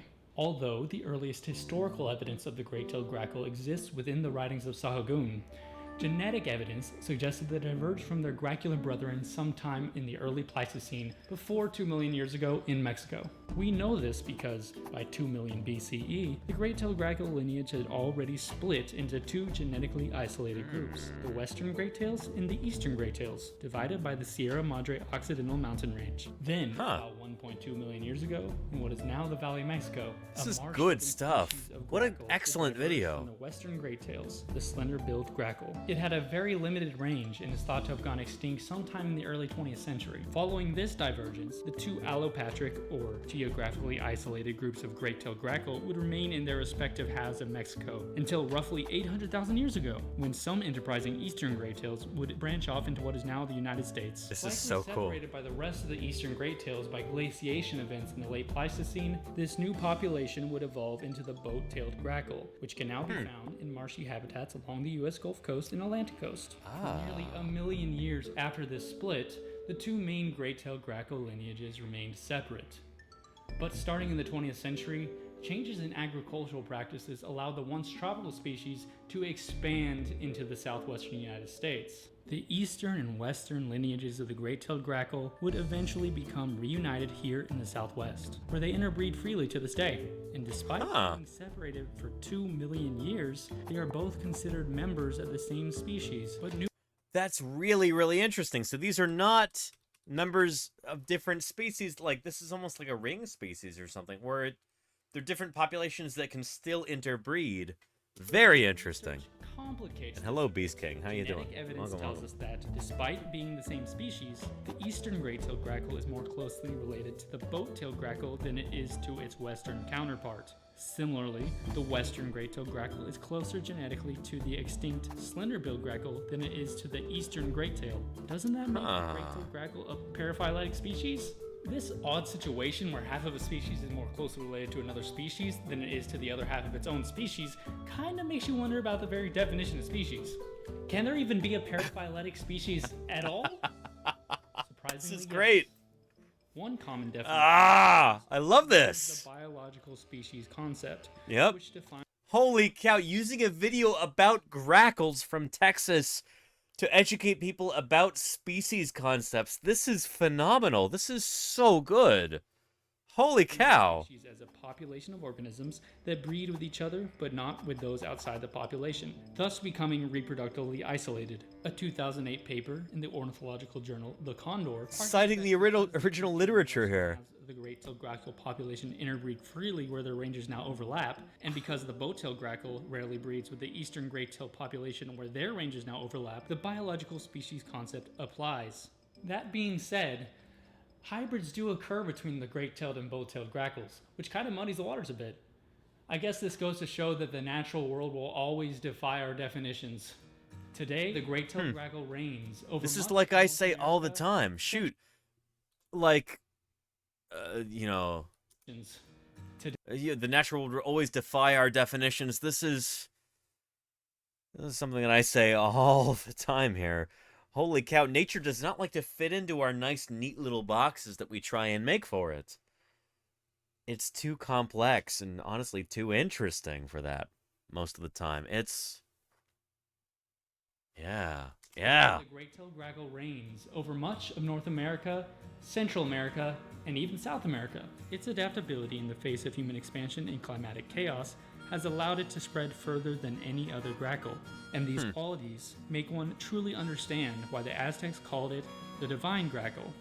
You know, I've lived in the Lone Star State all my life, and just knowing that I get to live beside such fascinating creatures makes me proud to call Texas home. I'm Evan with Evan's Wildlife.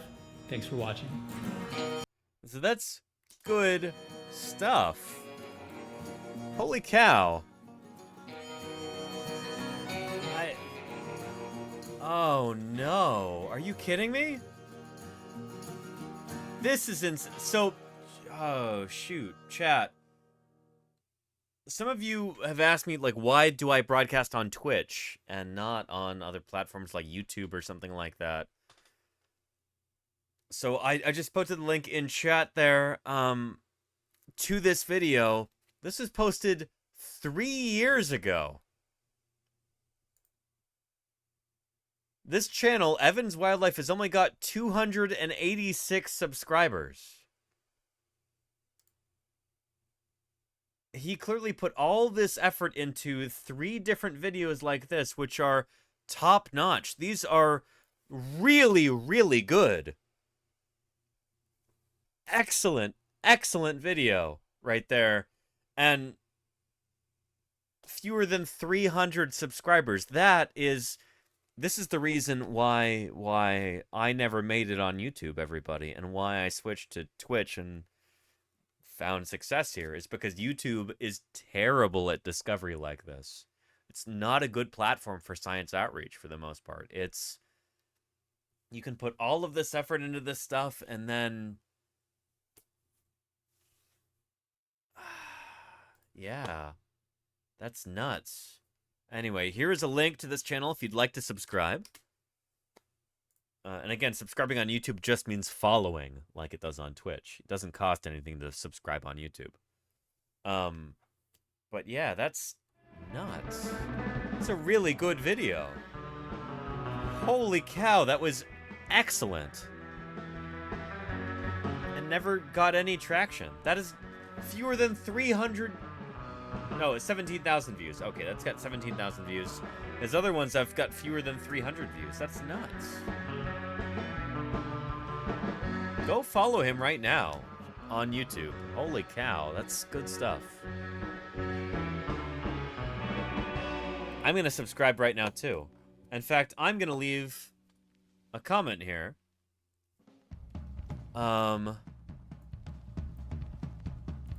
Let's see...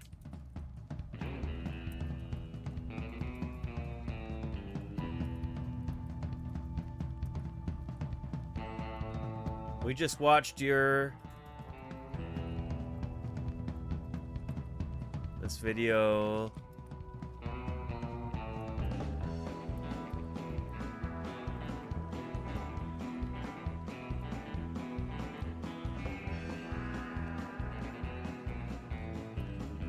Gotta say, it's phenomenal.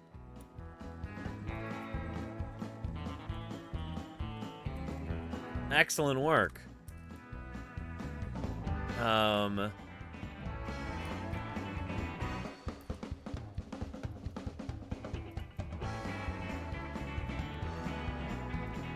Let's see.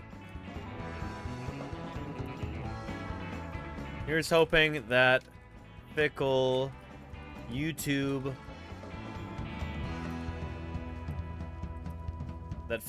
algorithm picks up what you're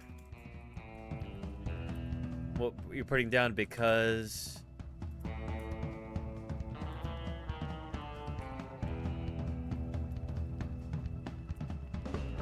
Video has a splendid combination of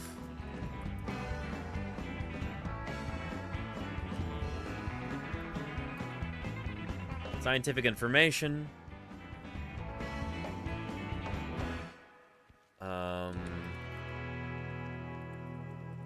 everyday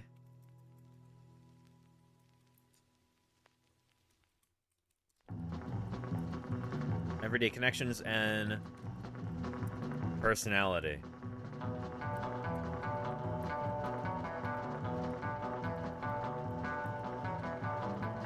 I wish you the best. Comment. There you go. Yeah. The American White Ibis. I'm sure we'll watch that at another point, Claire Burr. That's good stuff. Yeah.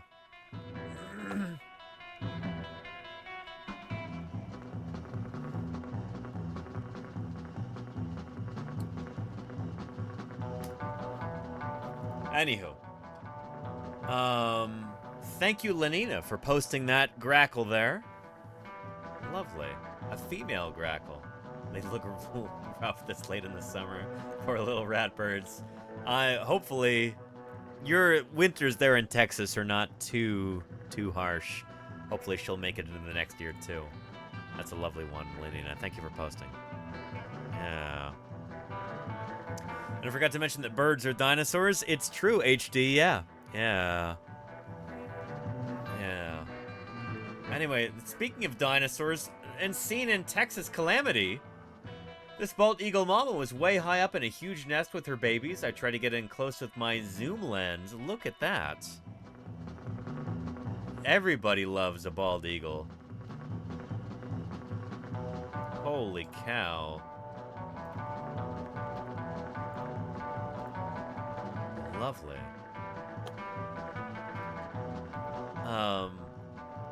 Very, very nice. Super cool, Calamity. Super cool. Thank you for posting. Good stuff. Yeah, bald eagles need no introduction. They are very well-known birds. Ms. Art Rule says honey creeper at the San Diego Zoo. What kind of honey keeper is this? Honey creeper.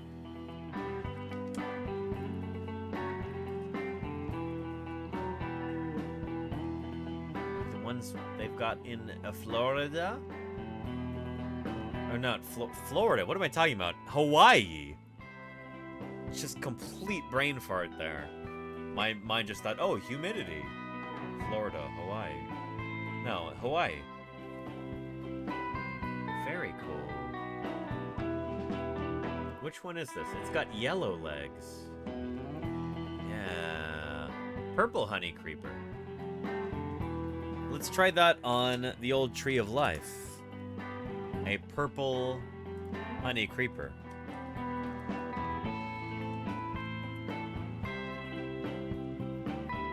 Yeah.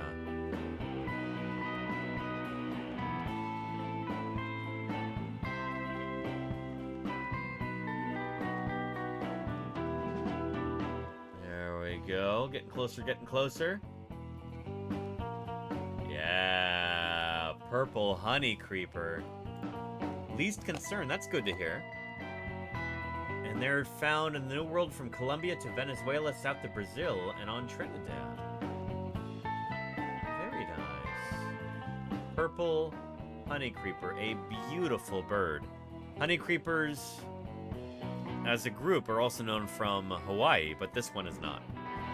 This one is from South and Central America. Very nice, Ms. Art Rules. Very nice. Yeah. Very, very cool. Nova Silence says each of our neighbors' cows gets a complimentary egret. Ah, I love that, Nova Silence. Egrets love hanging out on cattle. They really do. It's pretty funny, actually. There's even a type of egret called a cattle egret, But yeah, like, they get a lot of benefits from hanging out on cows like this. They get a free ride. They get a nice vantage point. They get to move around, see the change in scenery. They get nice bugs that they can eat off their backs. And, yeah. That's really funny, Nova Silence. I like that a lot. Egrets are fun birds. They really are. And is this also from Nova Silence? Says, this is Duffler. He shares breakfast with my dad each day. He's a magpie that was born in the backyard and never left. What a beautiful little magpie there. Is this an Australian magpie? He does not look like a North American magpie. Not at all. Very cool. He shares breakfast with your dad every day. Like, did they eat the same food? Is that what you mean? That's pretty neat. And then crows doing what crows do. Yes, indeed. Crows are some of my favorite birds. There's a wonderful book about crows. If you're interested in a neat treatise on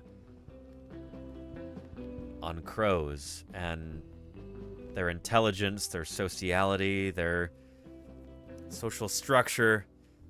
It's called Crow Planet by Leanda Lynn Haupt. It's a wonderful book. One of my favorite books, honestly. Where is that? It's tricky. I've got this Allosaurus skull here, and it's kind of in the way of my bookcase.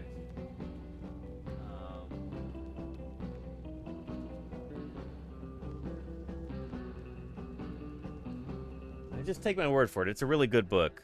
Crow Planet by Leanda Lynn Haupt. Oh, I don't know where I put it. This is kind of too in the way right now.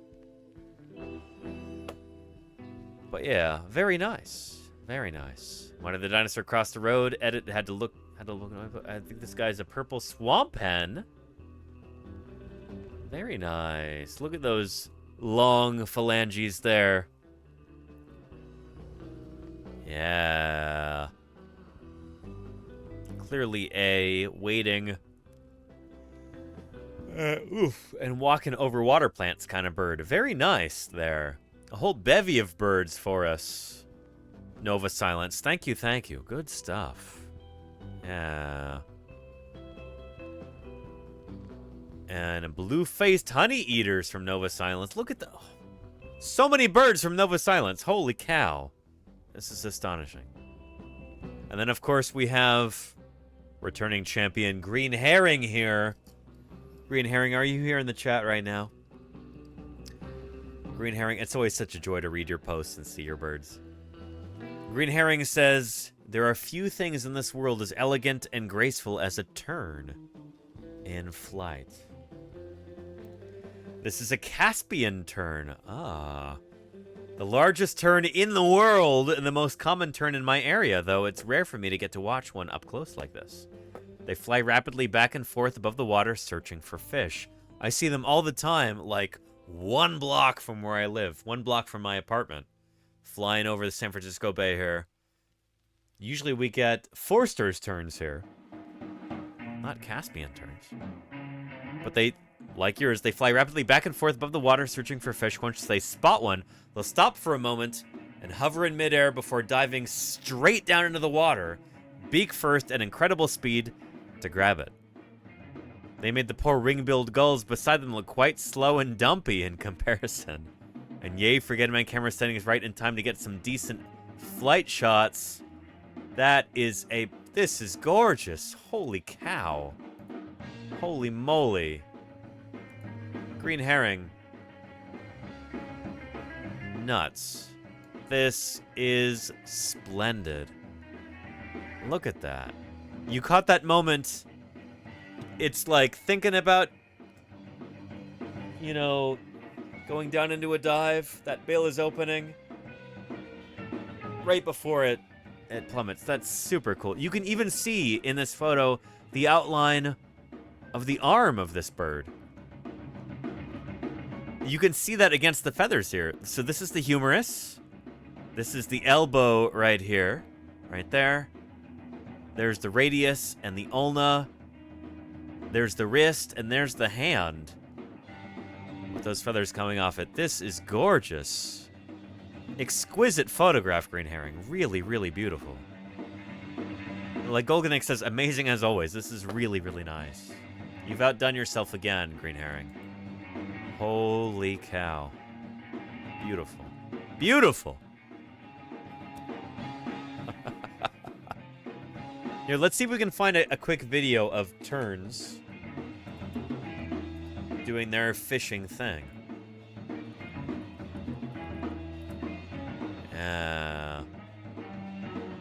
Here we go. Let's try this. Yeah. The Caspian tern is the world's largest tern. Yep. With a body length of up to 2 feet and a wingspan of up to 4 2/3. So this is not a gull. This is a tern. T-E-R-N. These birds have Boom! a raucous Bow! that is a loud heron-like croak.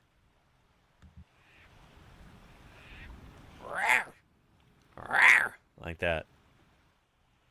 This bird is designed to fish. It flies with its head down to spot the fish. Yeah. High aspect ratio wings, far longer than they are wide, are used for slow flight, and this allows the bird to briefly hover before plunge diving for the fish. Very cool. Lovely.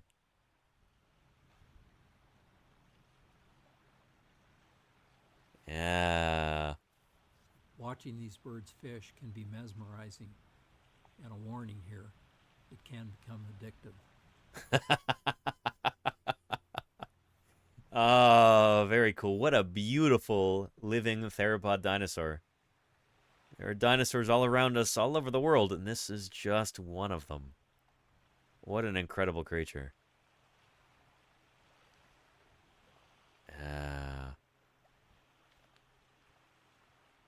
Pretty awesome. I'm not addicted to turns. I can stop anytime I want. Honest. There you go, Green Air.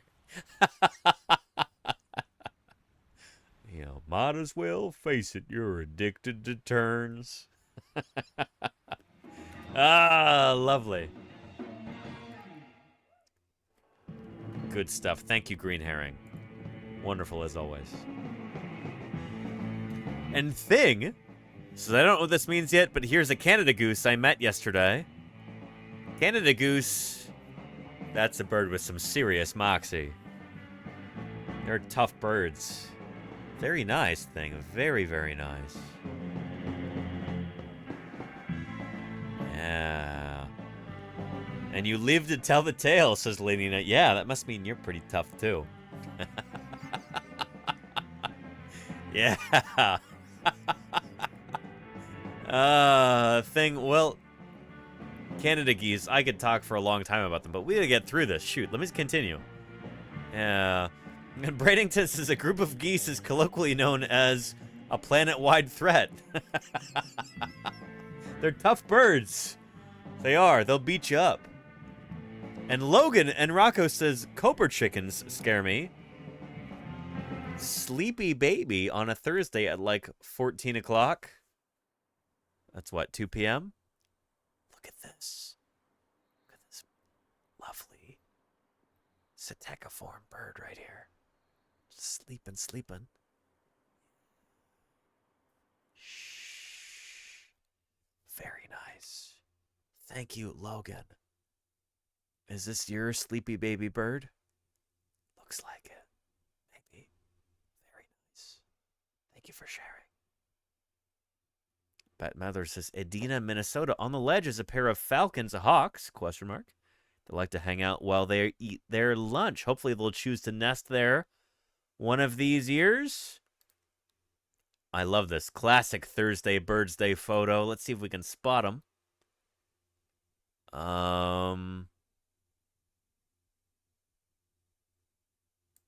Here, maybe? Or are they there? I'm going to say here. Very nice. They might be peregrines. Peregrine falcons love to nest on, or just perch on, urban structures like this. Right in the middle? Yeah, nice. Yeah. Very cool. Very cool. And a truck horn says, some sparrows and starlings got pretty lucky that some generous passerby threw their entire burger and fries onto the ground. Why would you do that, truck horn? You are too generous. Holy moly. Look at these happy birds. Yeah. Feeding them an entire burger. They're gonna get a taste for fast food, and then look out, Ronald McDonald. Gonna eat you out of house and home.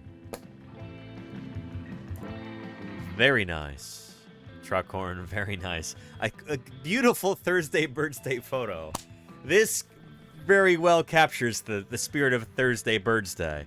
It doesn't have to be, you know, an ostrich or a bald eagle or an emperor penguin or some majestic bird. It could be your, you know, city birds just hanging out, eating burgers off the ground, you know? This is what Thursday Birdsday is about. This is lovely. I like this a lot, Truckhorn. Thank you for posting. Yeah. Ben says, discarded Happy Meal, the new whale fall. There you go. Supporting a whole ecosystem of critters there in this desolate, abyssal plain environment of, you know, concrete sidewalk. Should have a time-lapse video of the the double cheeseburger being just torn down bit by bit until nothing is left but the box. Yeah. And Tommy Plodicus says, I really identify with this, eating burgers off the ground. I can relate, too. Yeah. Yeah. Truckhorn says, around the corner was the trench coat that all of them wore to go into McDonald's and get the burgle. Yes. Yes, indeed. Yeah. Good stuff. And good night to you, too, Spiced Pixie. Thanks for being here. Yeah. Lol, like they would leave the box. Yeah, they'll eat it bit by bit, Green Herring. Just like the bones on a, you know, a dead whale get consumed by those critters. Vic says, I don't think I've shown this yet. A bird I saw right in the middle of downtown Chicago. Oh, shoot. I might have to change my Thursday Birdsday bird because this is the same one. Ooh, boy. I saw the same bird yesterday morning. Yesterday, not the same individual bird. But those of you who know what this kind of bird is. Yeah. This is my municipal bird here in Oakland, California, where I live. I won't give away its name just yet. We'll get to that in a bit. Yeah. But very nice. I didn't know you had those in Chicago too, Vix. They do pretty well in urban environments like this. Very nice. Yeah. And Dr. Tara, our last one here says, local dinosaur attacks mammal. This happened in June, so I went to the old TB day, but good old repost. Ooh, Dr. Tara, let's take a look here. Hold on to your butts. Play. There's a squirrel. Oh, boy. Holy cow. Get wrecked, mammal. Bow. I'm sorry to the squirrel, but that's really funny. There's a bird hanging out here. Bow. Wow. Shoot. That is astonishing. Holy cow. That bird just knocked that squirrel right off of there. What? Long tail feathers on this bird. Long caudal plumes. Who is this? Not happy about that squirrel. Green Herring, any clue what this bird might be? Asserting dinosaurian dominion over mammals? What is that? One more time. Really long tail plumes here, and they look like they almost have a white fringe. I'm sure if we knew what region this was in, it would help. There, Dr. Terra. Yeah, but that's very cool. Yeah. Use the app thing, says Rayzilla. I don't know if it would work taking a photo of my computer monitor. A grainy video. But I don't know. Yeah. It could be a mockingbird. Yeah, yeah. Could be a mockingbird. They've got some moxie. Oh, it's a blue... Really? A blue jay? Do blue jays have that white fringe? Oh, they do, don't they? Yeah, and these guys have got some serious attitude. Yeah. Yeah, okay. I could see that. I could totally see that. Very nice. Well, well, well. Let me show you a, Here, Lordy, you'll recognize this. Lordy, you watching right now?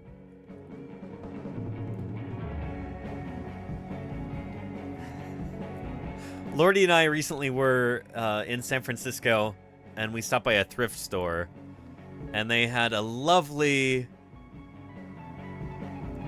bird sweater there. Check this out.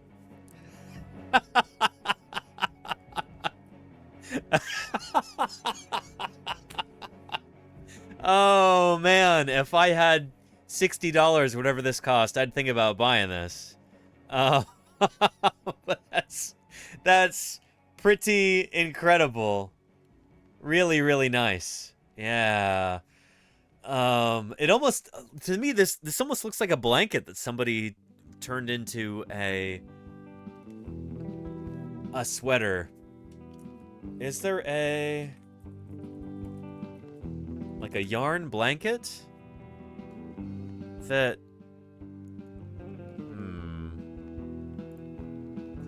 yarn? No. Maybe the order of terms makes a difference here. Yarn blanket? No, I'm not seeing that here either. Bird yarn blanket. Yeah, I don't know. Shoot. But if anybody needs to have this, it's probably still for sale in the Mission in San Francisco, California. So check it out. Yeah. And Afghans, I think they're called, says Rayzilla. Really? It was like a yarn blanket. I don't know. Anyway, good stuff. This is... it made me smile. But that's not my real Thursday Birdsday post. Yesterday morning, I also encountered another bird, which someone posted here too.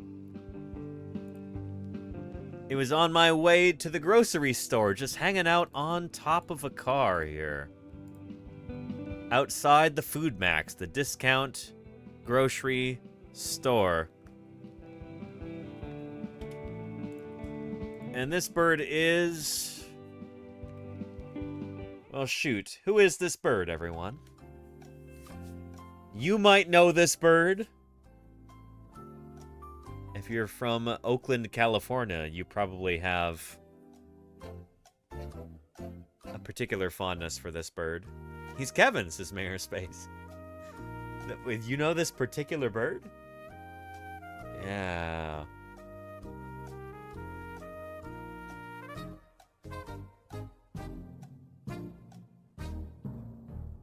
Well, if you said, I don't know if anybody did, black-crowned night heron, then you are correct. This is a black-crowned night heron. And it is actually our municipal bird in Oakland, California, where I currently live. Although I might be moving soon. Let's see. Oakland night heron. Yeah. Check this out. Yeah. Oh, they're so cool. Apparently they also live in Chicago, too. Yeah. Mostly in the evenings. You can find them. I found that one in the morning. I went to the store at like 6:30 in the morning. Yeah. They're really nuts because, I mean, like, they look like this, and then they stick their neck out, and then their head is, like, off the screen. Their neck is so long. It's really nuts what they're able to do. Yeah. Even in Florida. There you go, Sculpin, yeah. They are pretty cool birds. Yeah. And here we go. Check this out. New at 10, Oakland's official city bird is in danger. So this week, the Oakland Zoo and Audubon Society are relaunching a rescue program to save the wild birds nesting along the streets of Oakland. KTV's Gianna Katsuyama joins us live now to explain. And Christina, many people might not even realize that Oakland has an official city bird, let alone be able to name it if they saw it up in the trees. But right now is its nesting season, and that brings it into a very difficult and dangerous time for the baby birds that are beginning to hatch. Huh. Springtime in Oakland. Lake Merritt there, yeah. Certain feather together. People think of city birds, they think of, pigeons, and maybe these days we think of crows. But look closely in the trees downtown. Maybe these days? And listen. Crows are new, you know. And you might find yourself facing the city of Oakland's official bird. We have these amazing black-crowned night herons that have nested in Oakland for hundreds of years. But Glenn Phillips, executive director of the Golden Gate Audubon Society, says the black-crowned night heron needs help. So they're partnering with the Oakland Zoo on a rescue mission. These are feathered dinosaurs. Phillips says the problem is... Yes, they are. Oh, happy Thursday Birdsday to you. Happy Thursday Birdsday to us all. He's right. They are feathered dinosaurs. Oakland Zoo on a rescue mission. These are feathered dinosaurs. Phillips says the problem is that the herons have moved over the years from Lake Merritt to colonies downtown at 12th and Harrison, as well as over at Oak and 10th. This is a wildlife problem that's happening right here in Oakland, right in our own backyard. Colleen Kinsley, Vice President of Animal Care and Conservation at the Oakland Zoo, says when the baby herons hatch, they aren't able to fly, so they often fall from the trees onto the pavement. They can get hit by cars, attacked by dogs, and the parents oftentimes won't continue to feed them because it's too dangerous even for the parents to come down to the ground. This week, the zoo relaunched their heron rescue teams for the first time since the pandemic shut down the program. We were able to hire This is a year ago, by the way. part-time employees to be our heron rescue team. The rescue teams go on patrol, searching the colony nesting grounds for any hatchlings. We're just trying to provide them with that little bit of extra help of, getting some food, getting some warmth, getting some protection until they're maybe 2, 3, 4 weeks older and can live on their own. The rescue program was launched after a tree in Oakland fell in 2019, endangering a colony of herons and snowy egrets nesting in its branches. Since then, the Oakland Zoo has taken the rescued baby herons to the International Bird Rescue in Fairfield, where they're fed until they're strong enough to be released back into the wild. They're not an endangered species, but they're a species of concern because they're really important indicators of the health of our environment. Pretty and cool. The Oakland Zoo is distributing flyers and postcards with a In special Fairfield, rescue yeah, Claire. That's where hotline for people to my call nana used to if you live, see in a Fairfield. baby bird on the ground. And back here live, they tell me that they have funding enough for 3 years to continue this program, but they are certainly looking for support. They hope to continue protecting these herons well into the future. Let's hope they get that support too. Gianna Katsuyama live in Oakland. Gianna, thank you. Very cool. Very cool. And now the story of how the black-crowned night heron became the official city bird of Oakland is probably a story for another time. And we'll cover that another time because I'm sure we'll be covering these herons in the future too. Very cool.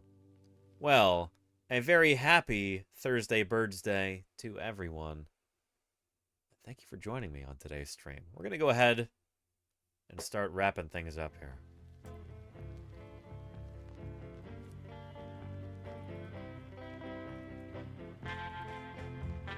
Here's an Archaeopteryx. Our Archaeopteryx here to run our credits over. Come on, credits. You can do it. You can do it! And don't go away just yet, chatters. We'll, Oh,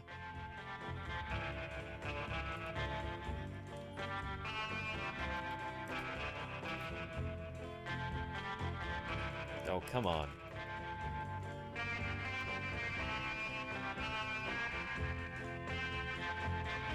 Do I need to log back in? What's going on with you, Streamlabs? There we go. Anyway. Thank you, everybody, for being here. Thank you to everybody whose names are going to show up here in the credits. And you have a good one too, Mayor Space. Thank you. Yeah. Oh, Meme Bird Lagnito. We'll do it next week. Yeah. Let's see who else is live on stream right now.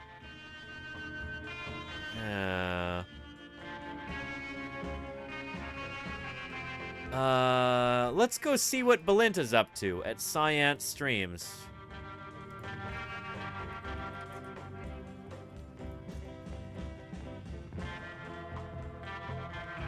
We'll go right into Belinda. So don't go away, everybody. We'll spread the science love over to Belinda at Science Streams. Thank you to everybody who helped make this another fun stream. I hope you had a good time today. I hope you learned a thing or two about birds, about non-bird dinosaurs, about the history of life on our incredible planet Earth. And thank you for everything.